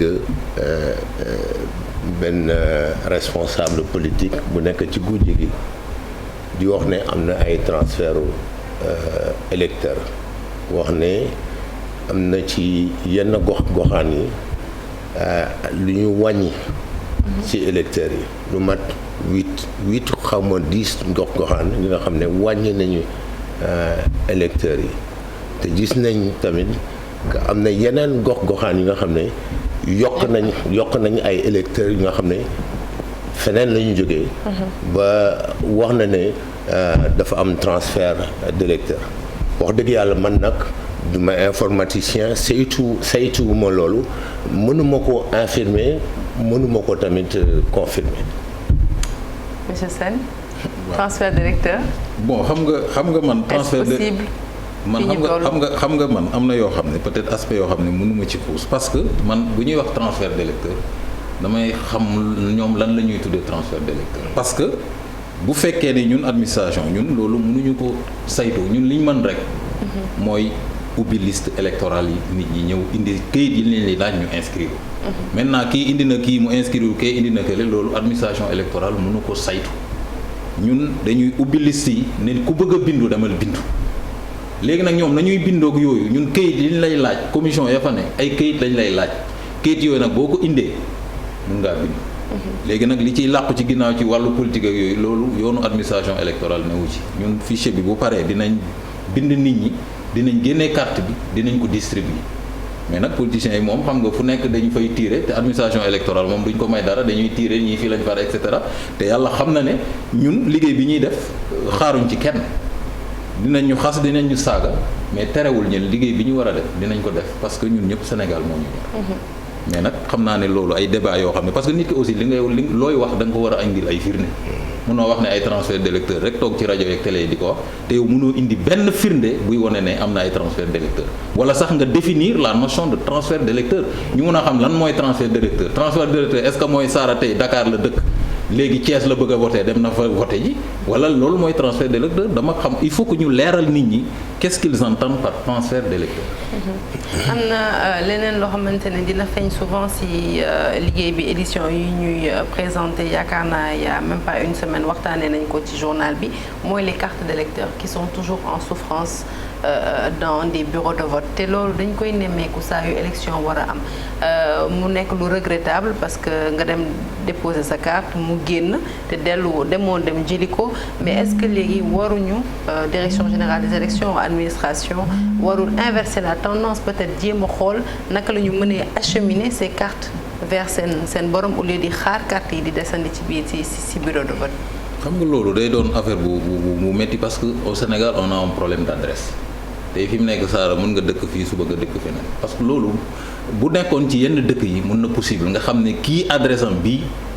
mën nga ko fa fekk mais on a un problème d'adresse au Sénégal. mais on n'a pas un problème de numéro de téléphone fii ñëpp am téléphone. oui ñëpp am téléphone mais xam nga aussi sénégalais yi. da ngay gis am na carte yoo xam ne depuis 2017 ñu ngi en souffrance parce que aussi mënoo inscrire xam ne yow sa carte génn na nga war ko jëli demoo jëli ko. parce que aussi sénégalais ñoo ñu mën a jàppale bu ñu inscrire soxla seeni carte génn ñu dem ci commission yi jëli seeni carte. professeur naka ngay jàngatee attitude boobu le fait de déposer une carte bañ ko dem jëli ci citoyen bi en tout cas c'est parce que il n'est pas assez conscient de l'importance de son devoir de vote. ñàkk xam devoir de civique am ak càggante loolu laa ko jàppee parce que nga xam ne yow boo voté mën nga changer le cours des choses mën nga réorienter le cours de la politique nga bañ a dem jëli sa carte ça veut dire que ni ñuy doxalee réew mi intéressé wu la te loolu c'est une forme d'inconscience bu nga xam ne man mën ma ko expliquer seetlu naa ko ñun def nañu sensibilisation yaa ngi gis suñu spot yi en boucle dans toutes les télévisions def nañu nekk mais taxawul am na ñi nga xam ne du ñu jëli seen carte wala dañu xaar ba mu des benn fan wala ci bés ba ñu dem di reyante pour jëli seen carte et c'est trop tard. Monsieur Sène par rapport aux cartes d'électeurs en souffrance dans les bureaux de vote. waaw loolu moom lu ñuy nemmeeku la mais bon en tout cas élection yi passé quand même élection locale yi bi ñu xaymaa retrait yi quand même c'était un peu satisfaisant parce que dépassé woon na 65% ñi nga xam ne ñëw nañ jël ci seen carte bon sànq maa ngi dégg benn gouverneur muy expliquer que gox ba mu nekk également ñi ay 70% de la population ñëw nañ pour jël ci seen carte mais li gën mooy boo demee defar sa carte nga dem jëli ko parce que du carte électeur bi rek mais carte d'identité la te sénégalais bu nekk da nga war a yor est-ce que xam nga ne sénégalais bu sénégalais yëpp à partir de 15 ans c'est une obligation da nga war a am carte d'identité parce que carte d'identité yaa ngi koy amee boo am juróomi at mais loolu boo ko doon laaj sénégalais yi xamuñu ko juróomi at mën nga am carte d'identité. waaw mais loolu bu ñu ko xamul est-ce que foofu tamit. waaw mais xam nga xawu cee lajj parce que loolu lu ñu war a xamal askan wi la tamit. waaw mais xam nga aussi loi la loi boo xam ne dañ ko voté assemblée nationale kii ko c'est vrai que nul n'est censé ignorer la loi professeur moom a gën a. waaye xam nga dañu nekk aussi si benn dëkk boo xam ne dafa am loo xamante ne kenn mënu ko fi dindi mooy ne que éducation tamit ak taux d'alphabétisation ak jàng dafay saafara lu bari ci dëkk parce que le fait que nit ñi jànguñu wala demuñu école wala yooyu ndax loolu yëpp devoir civique ni ñun ñëpp fan lañ ko jàngee l'école lañ ko jàngee donc déjà ñi nga xamante ne ñëpp amuñu chance dem école wala demuñu école amaana mun nañ ci bañ a xam loolu donc lan la peut-être nguur bi war a def nag pour prendre en charge loolu tamit. mais Sara sénégalais bu ne fi mu nekk nii xam nga ne war nga am sénégalais mais am na mag yoo xam ne sax amuñu carte mais sénégalais bu am 20 ans wala 30 ans di dox ci dëkk bi war ngaa xam ne man mii war naa wut carte te carte d'identité nekkul lu jafe moo tax ma ne la juróomi at mun nga am carte d'identité fukki at ak juróom boo amul carte d'identité sax loolu infraction la limite donc pour te dire que c'est vrai sénégalais yi boo réunir woon conditions yëpp dina am ñoo xam ne dañuy traîner les pieds dañ lay kii da ngay nekk sax nit di la woon naan non carte d'identité laa bëgg toll fa mu toll mais c'est-à-dire que sénégalais ñoo war a góorgóorlu aussi. nañu taawal tëxët. alors ñu daal di dem ca département de Pikine foofu ñeenti lieu de vote ñoo fa am waaye dañu nemmeeku ne ci bureau de vote yooyu dafa mel ni ndox mi sonnal na leen loolu ndax bureau de vote yi dañoo daal di tawte autorités yi fa nekk nag ñu ngi def seen kéem kattan ngir suba vote bi mën a am département yi nga xam ne ñoo nekk ci ndox bi mooy Pikine Est Pikine Ouest Pikine Nord waaye it Djiddah Thiaroye Kaw fukk ak ñetti abri provisoire moom la ñu fa nemmeeku fële ca ginnaaw raay sud Dalifort ak Pikine Ouest préfet Moustapha Ndiaye moo ko xamle département bi nag bu Pikine mi ngi xaar suba 380 302 électeurs ñu ngi leen répartir ci 65 lieux de vote soit 676 bureaux de vote détails yi ñu ciy ànd ak Habib Faye. ci diwaanu Pikine liñ ci mën a jàpp moo di def nañ yenn tour ci yenn écoles yi nga xamante nit liñ ci nemmeeku moo di dafay taa rawatina ci jamono nawet bi toll na ci ñett ci arrondissement Dagoudane benn ci arrondissement Thiaroye maanaam ci biir 12 communes yi ñeent école lañ ci gën a mën a jàpp ne ñoom ñooy taa waral na tamit liggéey ba ca war ña nga ko def suuf si indi nañ ko ngir sëq li nga xam ne moo di école bi ñii di sapeur yi ñëw nañ ngir raxasaat ak i ŋàcc la nga xamante nit moo di ndox mi. xëy suba teel ànd ak autorité administrative yi mais ànd également ak service état yi dem def tournée mais fekk fa sapeur pompier fekk fa aussi UCG mais fekk fa Sénélec ak ñëpp ñu nga xam ne ni dañuy liggéey pour gën a mën a ñoŋal barab yooyu bu ñu demee joxe nañu ay instructions ci samedi ji ndox amatul ci ci ñeenti écoles yooyu li fa des mooy ndoxum li mu fa bàyyi muy ay barax ak ay ban ñi sapeur pompier am nañu dispositif boo xam ne ni permanent la mi ngi fa toog bu ñu nemee que ndox buy remonter rek ñu pomper ko te yaakaar naa ne fii ak suba bu ñu amaatul taw lieu de vote yooyu dinañ fa mën a def convenablement le vote. bu weesoo loolu itam am na li nga xam ne la ñu duppee ay abri provisoire ci yenn ci écoles yi toll na ci fukk ak ñett ci ay kàddoom. Pikine am na ay abri provisoire maanaam mooy lieu de vote boo xam ne électeurs yi dañ fa bindu te nombre de salles de classe yi nga xam ne nii ci lañ leen war a répartir doyul nombre de bureaux de vote yi doyul pour jël leen ñoom ñëpp bu fekkee ne li fa bindu ci lieu de vote bi dafa ëpp nit ñi machine bi dafay générer automatiquement benn bureau de vote boo xam ne du am salle léegi bu amul salle nag dañ pour mu bañ a déplacer nit ñi di leen yóbbu feneen mooy waral ñuy def abri provisoire foofu ci Pikine fii ci Pikine nemmeeku nañ fi am nañ fukk ak ñetti abri provisoire juróomi ñu ngi gina Pikine Ouest école de Mame Cheikh Anta Mbacké ñeent yi ñu ngi Dalifort école Falilou Mbacké yeneen ñeent yi ci des ñi ngi Guinaw Rail Sud école Omar Dia Diouf. xëy na mën na taw waaye bu tawee préfet bi di Moustapha Ndiaye moom moo yor daagu daan mu ne jël nañ matuwaay gépp gu ci war ngir moytandiku li ni mel. li nga xam ne nii mooy respect calendrier républicain ñun dinañ ko def te ci loolu lañ taxaw donc jël nañu ay moyens sapeur pompier ñu ngi fi renforcer nañ leen en moyens suffisamment de motopompe et d'électropompe ñun aussi am nañu suñuy partenaires le ministère de l'intérieur aussi am na DPC ak les brigades d'hygiène en tout cas tous les services de l'État yi nga xam ne nii dañuy intervenir en cas de pluie alerte nañ leen. arrondissement Dagoudane arrondissement Thiaroye muy département bu Pikine am lu toll ci fukk ak ñaar ci ay gox mi ngi xaar lu toll ci 380 302 électeurs yoo xam ne dañ leen tas ci 65 lieux de vote yooyee bokk na ci bureau de vote yi nga xamante ne toll na ci 376 muy askan wi jamono ji fa lañ fas yéene woote ji ci biir l'école ya nga xam ne am nañ wala sax gis nañ ni dafay taa lépp la nga xamante nit war na ca ña nga ca waaye takku der yi ña ngi fi ngir lépp li ñeel wàllum kaaraange sapeur pompier dugg nañ ci classe yeeg ca école yi yokku nañ suuf si gën ko sëq classe yi nga xamante nit mooy bureau de vote yi raxas nañu ko ba mu set matériel électoral bi itam mi ngi ci biir école yooyu am nañ njort gu rafet ne élection yi askan wi daañu woote te it duñ ci am benn jafe-jafe. teewal ñu foofule ca Pikine liñ doon waxtaanee donc sànq mooy élection yoo xamante ne dañu daal di tombeek nawet gi indi nag ay jafe-jafe yu bëri ci yenn gox-goxaan yi naka noonu fële ca Matam itam matériel bi lépp mi ngi en place waaye nag mi ngi taw depuis léegi une semaine te taw boobu arrangé wul vraiment askan wi nga xamante ne ñoom ñoo nar a voté suba waaye teewul autorité ya fa nekk ñi ngi def seen kéem kattan ngir délocaliser yenn bureau de vote bi préfet Matam moo ci indi ay leeral ñu déglu ko mi ngi tudd Souleymane Ndiaye Ali Bandel ñoom ñu teewal foofu moo taataan ay xibaaram. ma gën a dégg wolof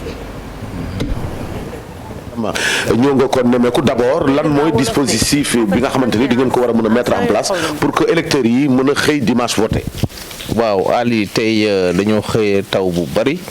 fii ci diwaanu Matam ci suba ak léegi ñu ngi ci situation wu centre de vote yi pour xool ndax électeurs yi dinañ mën a accéder librement ci bureau de vote yi pour mën a voter. alors ci ngoon si nag dama décidé woon ñëw fii ci école Matam 1 ci capitale régionale bi fi nga xam ni moom mooy ci yenn yi centre yi nga xam ni moo gën a mag ci commune Matam pour délocaliser ay salles de classe yoo xam ne ni qui vont servir de bureau de vote fii yi nga xam ni électeurs yi dañuy am jafe-jafe pour yegg foofu heureusement am nañu solution ba am nañ fii ñeenti salles de classe yu baax pour régler problème boobu. ci wàllu woowee nag préfet bu ñu jàppee ni département bi rëy na lool te am na zone Ferlo am na zone Dande Mayo daanaka taw bi pratiquement selon la météo laal na fépp réellement élection bu xaw a compliqué ngeen nekk di organiser. mu mel ni nag mbir yi fële ca Matam doy na waar lool Biram ma lay laaj gis nga ne fii moom dafa tooy ba nga xamante ne amaana ñu ngi délocaliser bureau de vote yi ndax yaakaar nga ne suba vote bi dina fa mën a am si jàmm. waaw yaakaar naa ne vote bi dina fa am parce que comme autorité administrative yi ñu ngi depuis lors ñu ngi ciy def parce que avant may ñëw sax déggoon naa depuis bërki démb ñuy wax ci affaire Matam bi. mais taw yi dañ fa xaw a bari parce que depuis une semaine mu ngi fay taw. autorité administrative yi également depuis lors ñu ngi jël seeni matuwaay pour mun a permettre sénégalais yi ñu mun fa voter xam nga li doon préfet bu Pikine doon expliquer léegi ci abri provisoire bi xam nga bureau de vote yi dafa am nombre bu ñu mën a jël ci ay nit. te nombre boobu bu ñu koy calculer boo defee machine bi rek bu fekkee ne kii bi dafa nombre bi dafa yegsi rek day créé waat beneen bureau de vote. te mun nga dem ci benn école nga am 10 salles de classe alors que ci gox boobu du am suffisamment d'école wala de salle pour mën a contenir loolu mooy waral ñuy defar ay abri provisoire mais yaakaar naa ne autorité administrative yi au niveau de Matam ñu ngi def seen kéemtulaay kattan pour élection yi mën a am foofu. alors ñu ngi may def signe ne en ligne ñu ngi am ci buumu jokko bi monsieur Issa Sall de la Sénat commission électorale nationale autonome monsieur Sall ñu ngi lay nuyu. Monsieur Sall yow yaa teewal Sénat ci édition bi ñu bëggoon a xam ni ñu ko laajee waa société civile ak waa DGE ndax disposition yépp Sénat jël na ko ngir mën a superviser élection suba yi ci jàmm ak salaam. waaw li ñu waroon a def lépp def nañ ko xam nga ñun dañoo war a teew ci bureau de vote yi ak ci lieu de vote yépp donc moo tax am nañ toll ci 20,000 ak ñaar ci ay nit yoo xam ne recruter nañ leen pour yóbbu leen ci suba ñu teewal ñu ci bureau de vote yi donc loolu def nañ ko ñooñu ñëpp nag li ñu leen waroon a tàggat nañ leen ko won nañ leen liggéey bi ni ñu ko war a defee li nga xam ne xajamoon na ci yëlee passé tamit wax nañ leen ne nañ ko moytu li nga xam ni moo seen warugar ci bureau de vote bi wax nañ leen ko li nga xam ni seen warugar la vis-à-vis de la Sénat nga xam ni buñ defee seen liggéey ba pare la ñu war a def ci li ci tegu wax nañ leen ko li nga xam ne ci bis bi ci bëccëg bi bu ñuy voté li ñu war a def yépp tàggat nañ leen ci yaakaar nañ ne comme bitim réew li nga xam ne war nañ ko li Sénat waroon na def yépp pour que mu saytu élection yi pour mu jaar ci yoon def nañ ko. fi mu ne nii kon mun nañu wax ne tout est en place dañuy faral di dégg souvent commission bi léeg-léeg mu commission yi sax yi saytu vote bi di jàmbat lu aju ci prise en charge superviseurs yi lu aju ci budget bi est-ce que côté financier aussi mun nañu wax ne lépp dajaloo na. bon lépp dajaloo na parce que li nga xam ne moom la ñuy war a dépenser ci jour élection bi pare na li ñu war a matériel bi ñu doon jënd nañ ko. Vraiment gisuma benn difficulté particulière boo xam ne war nañ ko mën a am ci élection moom nag xam nga élection moom dafa nekk mbir mu xaw a doy waar léeg-léeg am lu la bett mais ñun daal bu ñu seetee saytu li ñu waroon a saytu yépp ci nga xam ni seet ko ba nga xam ni ndax jaar na ci yoon même ministère de l'intérieur DG rencontré nañ leen àllarba pour seet ñoom it ndax ñun li nga xam ni dégg nañ ñu ko te waa suñu représentant yi mooy SEDA yi wax nañ ko ci organisation bi ndax ak ñoom ak waa DGE li ñu dégg ak ñoom li ñu def noonu la nuróo na dëppoo na donc loolu yëpp def nañ ko ba nga xam ne fi mu ne nii yaakaar nañ parce que DGE tamit ni ko le directeur de la formation monsieur Sène waxee donc ñoom it pare nañ ñun it pare nañ donc mën nañoo def élection sans difficulté yaakaar nañ ko bu dee amul loo xam ni bett nañu loo xam ni daal loolu am na nag loolu bett mën la mais nag gisuñ daal loo xam ni daal jaarut ci yoon parce que li ñu waroon a def yëpp def nañ ko prévoir nañ li ñu waroon a def teel nañu jóg def nañu préparé nañ suñuy ndaw tàggat nañ leen def nañ jënd nañ li ñu waroon a jënd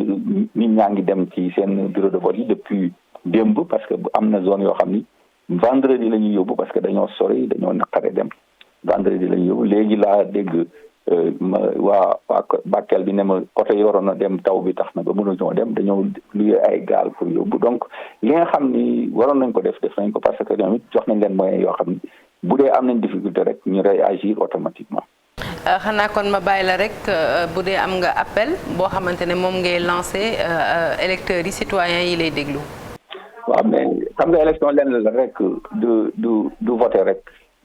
da ngay booy voté tamit dafay fekk nga li ñuy wax ne nga adhéré ci processus électoral te li koy mën a tax nga adhéré ci processus électoral mooy yoon bi nga xam ni moom la ñu bind te ñëpp war cee jaar mu leer te loolu yaakaar naa ne Sénégal am nañ yoon buy leer pour que nit ñi mën cee jaar pour ñu dem élection ñaareel bi mooy lenn ñi nga xam ni ñoom ñooy ut ndam ci élection yi ñu xam ni ndam li ci ñoom la dépendre mais dépendre ci keneen ak ñàkk bi tamit dépendre ci Sénat dépendre ci keneen électeur bi mooy choisir ku ko neex ñetteel bi mooy lenn mooy def élection taxut nag ñu ŋàññi ay ñeneet wala ñuy def leneen lu dul loo xam ni gis nañ ko te mu nekk ci yoon te amut sosalaate parce que loolu tamit day xajamal liggéey bi yàq atmosphère bi loolu tamit ñu ngi ñaan discours yu bon yi wax yu bon yi wala ñëw ne da ngay xeex wala ñëw ne lii laay def te yow xamoo yoon donc loolu nañ ko moytu bu subaa nit ñi mën nañoo voté ba ngoon te dara du fi xew, dara du am benn jafe-jafe. bu dee am na jafe-jafe ñi nga xam ne ñoo ko war a corriger muy administration wala waa Sénat ñu corriger ko, wala bu dee les forces de l'ordre, parce que tamit kuy perturber forces de l'ordre ñooy def correction bi pour que jàmm dellu si waat. donc ñu ngi ñaan ñëpp daal ñi nga xam ne bëgg nañoo voté suba ñu xëy dem voté ji, ñi nga xam ni bëgguñoo voté ñu toog seen kër, ñi nga xam ne nag dañoo voté ba pare bu leen neexee ñu dellu si waat ci ngoon gi pour fekk sax yi defee ay résultats yi, parce que tamit loolu ci élection la ak transparence bu ñu affiché ki gagné xam ne moo gagné ku ne ñibbi sa kër bu altine ñëpp dem liggéey yi mu nekk jàmm, parce que loolu moo ñu jib jàmm rek moo ñu jib. donc ñu ñaan ñëpp def li nga xam ne mooy seen warugaru citoyen mooy voté ji, wala boo bëggut a voté nga toog sa kër. bu dee ñi voté ba pare tamit ñu xam ni vote bi kenn moomu ko, parce que kiy gagné kenn xamu ko, donc parce que isolat la ñuy def te buñ pare danañ compter ci devant tout le monde. tey am scrutateur citoyen mën nañ ko fekkee ñu def ko afficher résultat yi ku ne dem sa kër ñibbi mu jeex. di ko jaajëfal bu baax moom Issa Sall mi nga xamante ne moom moo teewal waa Sénat ci bile jotaay ci wat boobu moom la ñuy desandi ak yow Birame, est-ce que mën nga ñëwaat si itinéraire électeur bi bu suba. waaw. ana naka lay voté. waaw électeur bi bu ñëwee ci bureau de vote bi dafay jël carte bi nga xam ne mooy carte d'électeur am jox ko président bi identifier ko lire tur bi bu ko liiree waa Sénat comme ni ko Issa waxee nga xam ne dañu am benn rôle bu am solo bu ñuy jouer ci processus électoral bi ñooñu également dañuy yor seeni liste d'émergement di xool ñi nga xam ne également ñooy 8 coalitions yi dañu war a am ci bureau yi ay représentants yoo xam ne ñoom it dañuy saytu élection yi mu am président am assesseur am secrétaire ñoom ñooy nekk ci bureau bi bu président bi liiree ne diw ñu xool mu identifier ko xool ko ba xam ne li nekk ci carte bi ak kii taxaw benn la bu ko defee nag mu ne ko na yëkkati ay loxoom pour mu xool ndax wote na wala wotewul mais avant loolu président bi dina xool matériel bi ba xool ndax lépp yemb na dina yëkkati urne bi aussi won ko ñëpp ne leen dara newu ci mu tegaat ko tëj ko sele ko pare nag ñëwaat toog électeur bi bu ñëwee bu defee formalité boobu ba pare mu yëkkati loxoom mu jël carte bi léegi électeur boobu day dem ci table bi jël bulletin yi électeur bi nag bu ko neexee mën na jël juróomi bulletin ci juróom-ñett yi loolu yoon may na ko parce que article L 78 moo ne bu fekkee ne limu bulletin yi dafa yem ci juróom wala mu ëpp juróom. nit ki nga xam ne day ñëw di wote bu ko neexee mu jël juróomi xob loolu élection 2017 yi bi ñu amee 47 listes yi ci lañ modifié woon article L 78 boo fàttee avis conseil constitutionnel moo ko consacré woon. léegi bu ko defee mu jël kii bi jël enveloppe dugg ci isoloir bi bu jëlee bulletin bi mu soxla mu lem ko dugal ko ci kii bi bañ a coller enveloppe bi. jël languette bi dugal ko ci biir bu boobaa mu waññeeku jël yeneen xob yi nga xam ne woteelu leen mu sànni ko ci corbeille bi waññeeku ñëw ci urne bi mu dugal enveloppe bi ñëw ci président bu signé fi mu war a signé président bi def fa cachet à voter léegi nag mu jël lox baaraamam dugal ko ci encre indélébile bi bu paree ñu delloo ko kartam mu génn keneen dugg ba tey ci pédagogie bi ndax dafay am solo loolu nit ñi ñu seetaan ñu mën a comprendre dañuy faral di dégg bulletin nul lan mooy indi bulletin bi nekk bulletin bu nul. waaw balaa maa yegg si ci bulletin nul bëggoon naa leeral également que vote bi niroowul ak comme vote bi amoon parce que local yi nit ki da doon wote benn yoon ñaari yoon ba ci yenn gox yi ba ñetti yoon mais vote bi benn vote képp la te boo wootee benn yoon day compter ñaari yoon da ngay wote. mu compter pour scrutin majoritaire bi professeur doon expliquer compter également pour liste nationale waaw donc vote bi day une fois ngay voter mu am ay répercussions ñaari yoon liste majoritaire bi maanaam départementale bi ak liste nationale léegi nag bulletin nul mooy koo xam ne dafa ñëw voter mais wotam baaxul maanaam Sara ñëw na voter jël enveloppe jël juróom-ñetti candidats yëpp dugal ci benn enveloppe xam nga kooku kenn xamul kan la voté vote boobu baaxul wala Saara ñëw jël nu mu tuddati bulletin bi noonu rek dugal ko ci enveloppe bi collé ko vote boobu baaxul wala yow nga jël sa enveloppe dugal bulletin bi mais nga bind ci def signe boo xam ne day mandargaal fi nga far mu nekk ci biir wala ci biti loolu aussi bulletin nul la beneen bi nag nga xam ne nit ñi dañoo yaakaar ne bulletin nul la te du bulletin nul yenn saa yi nga dem dugg jël juróom-ñetti bulletin wala fukki bulletin mais même candidat même coalition nga dugal ci benn enveloppe bu boobaa vote bi du nul mais dañ lay wax ne comme fukk nga dugal mais benn rek lañ koy compter vote bi du nul mais ci fukk yi nga dugal parce que mën na am mu doon tukulóor bu xër wala dara jël fukki bulletin yi rek dugal ci enveloppe bi bu boobaa dañuy ne vote bi baax na mais benn voix lañ koy comptabiliser. waaw. professeur dafa mel ni jàng bi mbokk na de. waaw mbokk dañuy da nga tudd ñi nga xamante ne ñoom ñooy fekkee li nga xamante ne moom mooy dépouillement bi est-ce que médias journalistes ils sont autorisés à assister au dépouillement. non journalistes yi du ñu fekkee dépouillement bi xam nga dépouillement bu jotee dañuy tëj bureau bi. bu ñu tëjee bureau bi membre bureau de vote yi membres yi ñu ngi nekk président bi assesseur bi. secrétaire bi waa Sénat représentant parti yi ñoom ñooy fekkee dépouillement bi léegi nag am na lenn par exemple président bi bu demee ba tëj bureau bi yoon dafa ne yoon may na ko ñoom membre bureau yi ñu tànn li ñuy tudde scrutateur maanaam ñi nga xam ne ñeenti nit lay tànn mun na jël nag ci ñi nga xam ne ñoo nekk ci biti ay ñoo xam ne mun nañu lire mun a bind ñooñu dañ leen di jàppale ci dépouillement bi ñooñu seen liggéey lan lay doon mooy ñeent yi kenn ki day nekk koo xam ne bu ñu defee lépp ci table bi day bëgg di jël benn enveloppe bu génnee enveloppe bi génnee bulletin bi ne diw coalition tel kooku mooy premier scrutateur bi loolu mooy rôle am non dafay génnee kooku premier ki am mooy génnee kii bi jox ko keneen ki mooy lire turu coalition bi yeneen ñaar yi dañuy am ce qu'on appelle des feuilles de dépouillement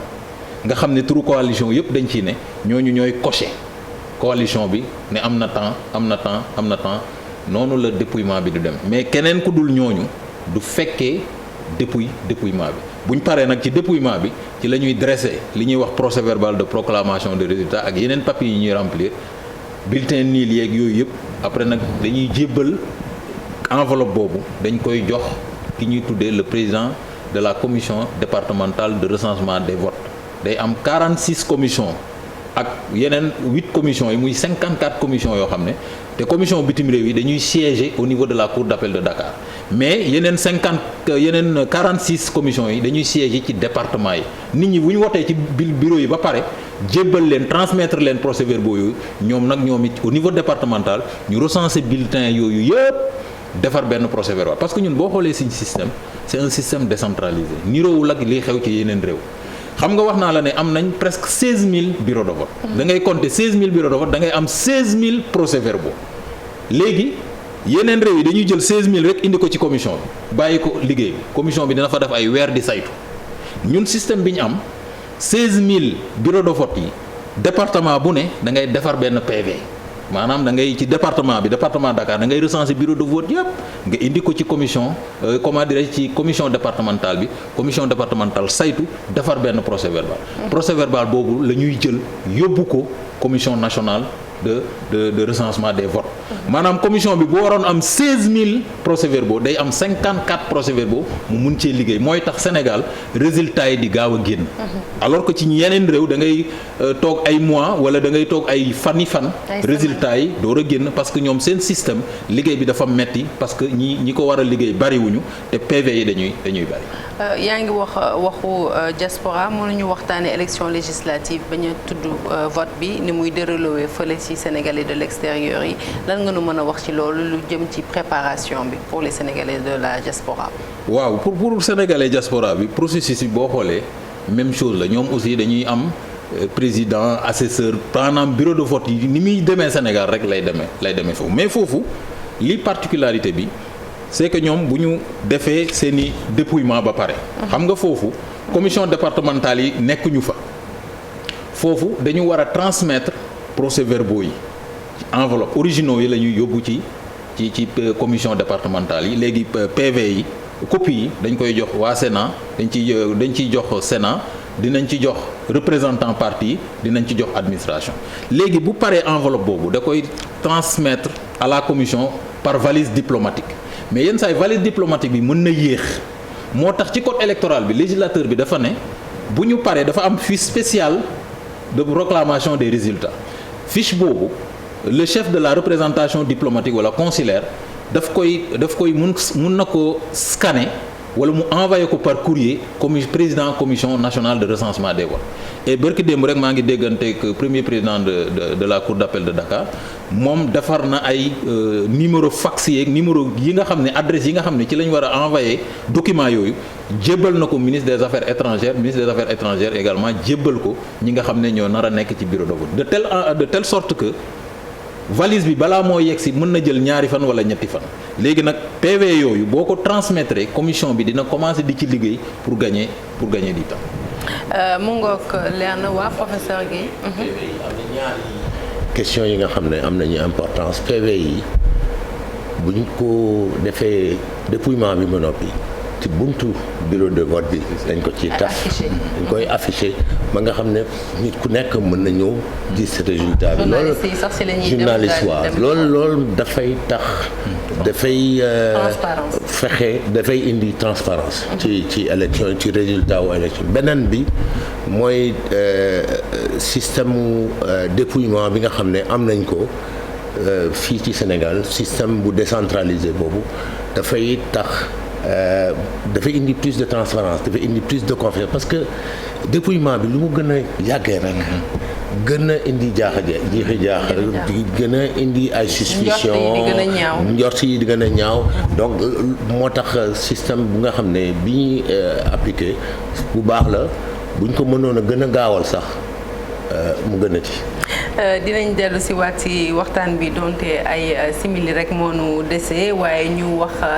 waxtaanee groupe de recherche et d'appui à la démocratie participative et à la bonne gouvernance, le GRADEC, qui accompagne le processus électoral et qui a déployé plusieurs moniteurs et observateurs durant la campagne à Dakar, à Thiès, Diourbel et Saint-Louis et Ziguinchor, des régions qui constituent 62% de l'électorat national inscrit sur le fichier électoral. Et pour ces législatives, eh bien, un dispositif a été pris pour un autre déploiement pour l'observation du scrutin dans près de 1200 bureaux de vote. Les détails, c'est avec Babacar Fall, secrétaire général du GRADEC, au micro de Youssou Barou. Nous avons déployé une mission d'observation dans le cadre des élections législatives du 31 juillet.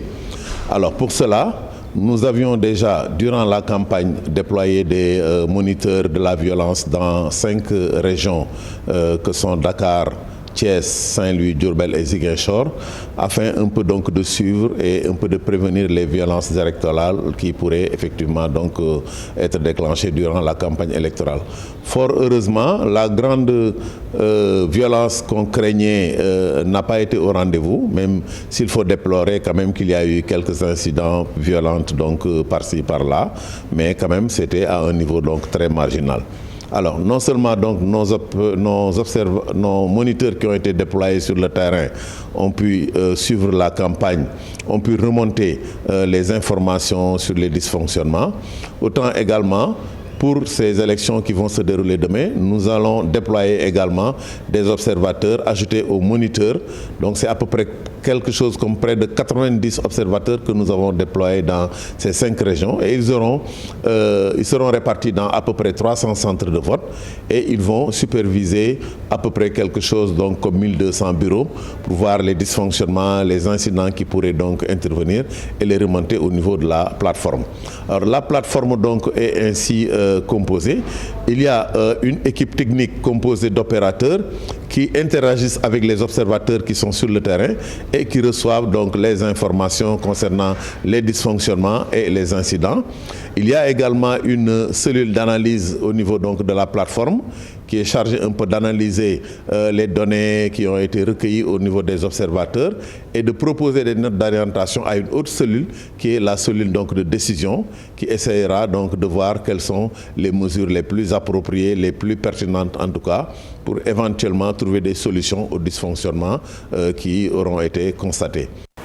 Parlons à présent de la mission d'observation électorale du collectif des organisations de la société civile pour les élections qui a installé, comme le disait tout à l'heure le professeur Babacar Gueye, sa Situation Room pour superviser le scrutin de ce dimanche. Face à la presse ce matin, eh bien, cette mission qui va déployer 791 observateurs dans les 14 régions, eh bien, veut faire une observation objective et impartiale. Plus de détails, c'est avec Al-Hassan Ba. Mission observation électorale bi ki ko jiite di professeur Babacar Gueye ñi ko ŋànk bokk na ci équipe de coordination opérationnelle bi nga xamante ni mu ngi fii ci Ndakaaru juróomi coordinateur de zone ñeent fukk ak juróom benn observateur long terme yu ñu déployé ci ñeent fukk ak juróom benn département yi ci dibeer gi lu toll ci juróom-ñaar téeméer ak juróom-ñeent fukk ak benn observateur ci court terme daañ leen yóbbu ci gox yeeg goxaat yi. observateurs yi nag yi nga xam ne mission bi jël na leen dina leen tasaare ñoom ñëpp ci Sénégal gi yëpp ba daanu am bépp loo xam ne donné la guy tukkee ci élection yi waaye itam day tukkee itam ci déroulement élection yi naka la demee ci gox bu nekk ci fànn bu nekk rawat na ci bureau de vote bu nekk. mission bi tamit ci ay charte yi nga xam ne tamit am na ko charte africaine de la démocratie waaye itam ci charte élection yi fii ci Sénégal na muy doxee. ak ci charte gouvernance 2001 bu CEDEAO. observation bi dana saytu ndagam scrutin bi jaar na yoon am déet dana saytu itam ndax leer na ndagam yemele na ñëpp waaye ndax processus électoral bi jaar na yoon. mission bi depuis ñetti weer daanako mi ngi def liggéeyam ànd ceeg autorité politique yi nga xam ne ñoo ngi ci réew mi. ànd ceeg institution yi nga xam ne tamit ñoom nooy yor élection yi ànd ceeg parti politique yi ànd ceeg médias yi di journalistes yi ànd ceeg tamit bépp organisation boo xam ni ci société civile la bokk. fukk ak ñeenti région yi mission bi dana fa teew situation room électorale teg nañ ko ba noppi ci dibeer gi nga xam ne mooy bésu wote gi mission bi dana publier ab communiqué bu bëccëg bi xaajee communiqué bu jëm ci déroulement opération wote gi altine gi daañu amal janook taskatu xabaar yi ngir joxe conclusion yu njëkk ci seen mission bi ñuy amal. mu ngoog di ko jaajëfal bu baax Alhassane Ba temps bi ñu amoon daanaka presque jeex na monsieur Sène balaa ñuy ñëwaat ci li nga xamante ne moom mooy technicité au vote bi dama bëggoon rek ñu ñëw ak professeur sur l'enjeu du taux de participation ban enjeu la am su fekkee suba dañu nemmeeku ne taux de participation bi baaxul nit ñi voté wuñu askan bi génnuñu pour voter ban incidence la mën a am après si élection yi. waaw enjeu bi dafa am na solo électeurs yi war a déplacé wu dem ci bésu élection yi dem voter massivement parce que loolu mooy dooleel ñi nga xam ne élire nañ leen loolu mooy indi légitimité représentants yi nga xam ne ñoom la ñuy élire ci bés bi.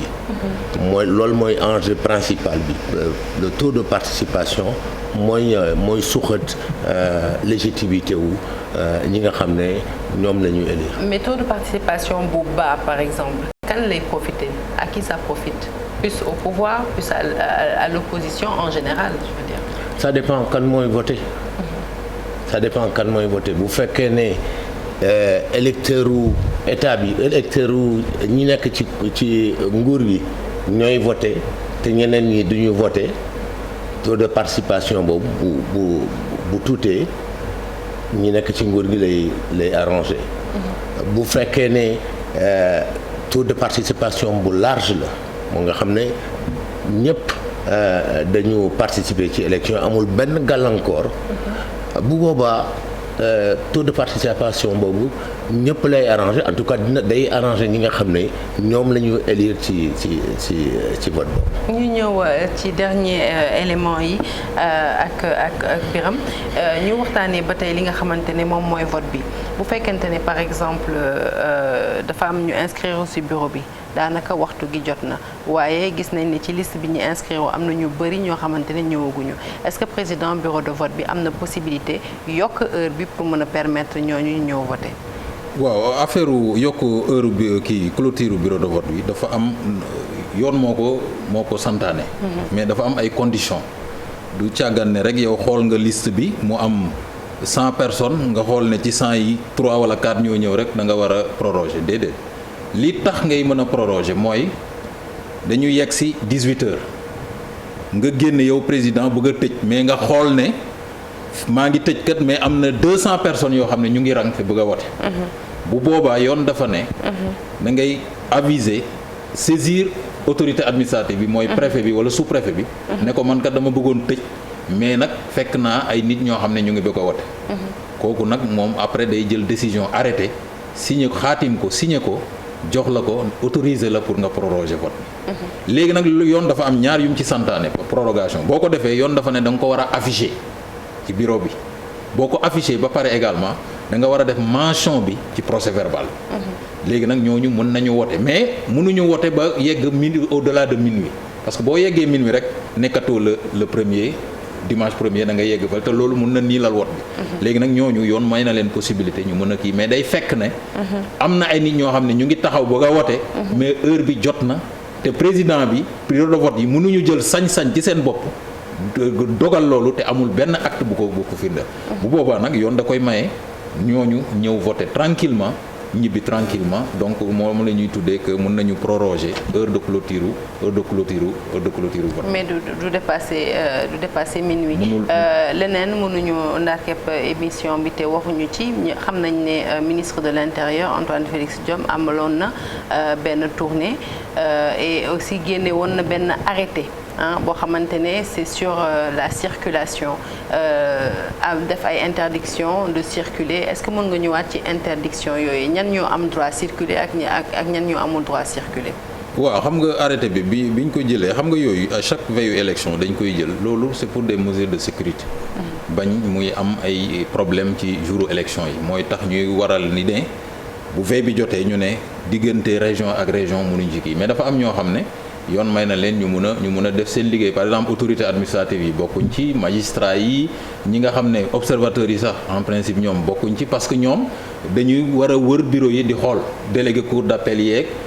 ambassadeur yeeg donc am na ñu mu lim ci catégorie de personnes ñoo xam ne ñooñu mënu ko maintenant bu fekkee ne nag ñeneen ñi nga xam ne dañu am ay ordre de mission spécial maanaam journalistes yi ak chauffeurs yi ñooñu moom bokkuñ ci parce que ñooñu yoon may na leen ñu mën a circuler parce que seen liggéey ci jour bi am nañ lu koy firndeel.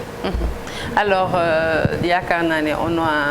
on a fait le tour nemmeeku woon nañ nag donte on peut dire que la campagne s'est globalement bien passée waaye teewul nemmeeku woon nañu ay violence ay yenn diwaan lu mel ni Matam lu mel ni Kédougou ak yenn njiit yu artuwanteeg yooyu appel bëgg ñu ñëw ci appel bu ñuy lancer citoyens yi nga xamante ne ñoom ñoo ñuy seetaan tey te war a accomplir seen devoir suba professeur. waaw ragaloon nañu trop violence yi loolu moo taxoon ci période préélectorale bi ñu doon def médiation dem nañu seeti coalition daanaka coalition yëpp pour woo leen ci élection yi fexe ñu am ay élection yu apaisé élection yu dal gis nañ ne campagne bi jaar na yoon li ñu doon ragal lépp amu ci violence bi ñu doon ragal lépp amu ci ñuy ñaan yàlla rek climat de sérénité bi nga xam ne moo caractériser campagne électorale bi que climat boobu mën a continuer ñi ci mën a dem élection ëllëg dem voter ci dal ci jàmm ñibbi seen kër xaar résultat wu élection yi ci ñaan également ñiy organiser élection bi fexe ba lépp jaar yoon parce que lépp jaar yoon mooy indi dal mooy tax du am contestation dañu teg lépp ci yoon lépp ci transparence bu ko defee nit yi mën a am confiance dem voter daal di ñibbi seen kër ci jàmm ak salaam. Birame ci appel bi ba tey. waaw xam nga élection moom buñ koy wax dañuy wax ne bu ci violence duggee rek yàqu ko moo tax damay faral di wax ne lu dul jàmm moom jàmm ko gën. et puis li may ñaan mooy ñun direction générale des élections surtout ñun ñuy organiser élection ñun mu am bañ a am violence moo ñu gënal parce que daf ñuy yombalal la suñu liggéey parce que violence bi mun na gàkkal liggéey bi moo tax ñu ngi ñaan Sénégalais yi nañ génn ndànk yor seeni carte dem voté ji tranquillement ñibbi tranquillement xaar résultat yi ku gagné ñu xam ne yaa gagné ku ñu gagné nga xam ne dañu laa gagné parce que démocratie moo ni dox. dañu amoon benn professeur buy faral di wax ne l'élection est à la démocratie ce que le sang est à l'être humain. loolu bu ma ko doon tekki mooy élection te ni mu mel ci démocratie noonu la deret mel ci doomu aadama donc daf koy suuxal. donc moo tax maa ngi woo ñëpp ñoo ànd ak dal dem ko ci di tranquillement xaar résultat yi ku gagné ñu xam ne Sénégal ñoo ko bëggee noonu. et puis du tere Sénégal avancé. di leen jaajëfal bu baax professeur Babacar Gueye ak Birame Sène mi nga xamante ne ñoo teew tey ci émission bi ñu tàmbali def saa su ne suñuy waajal élection di leen jaajëfal yéen it nga xamante ne yéen a àndoon ak ñun kaddu yi rafet na kaddu yi benn la ma yaakaar ne Sénégal nag démocratie bu majeure la wane na ko saa su ne su waree organiser ay élection xanaa di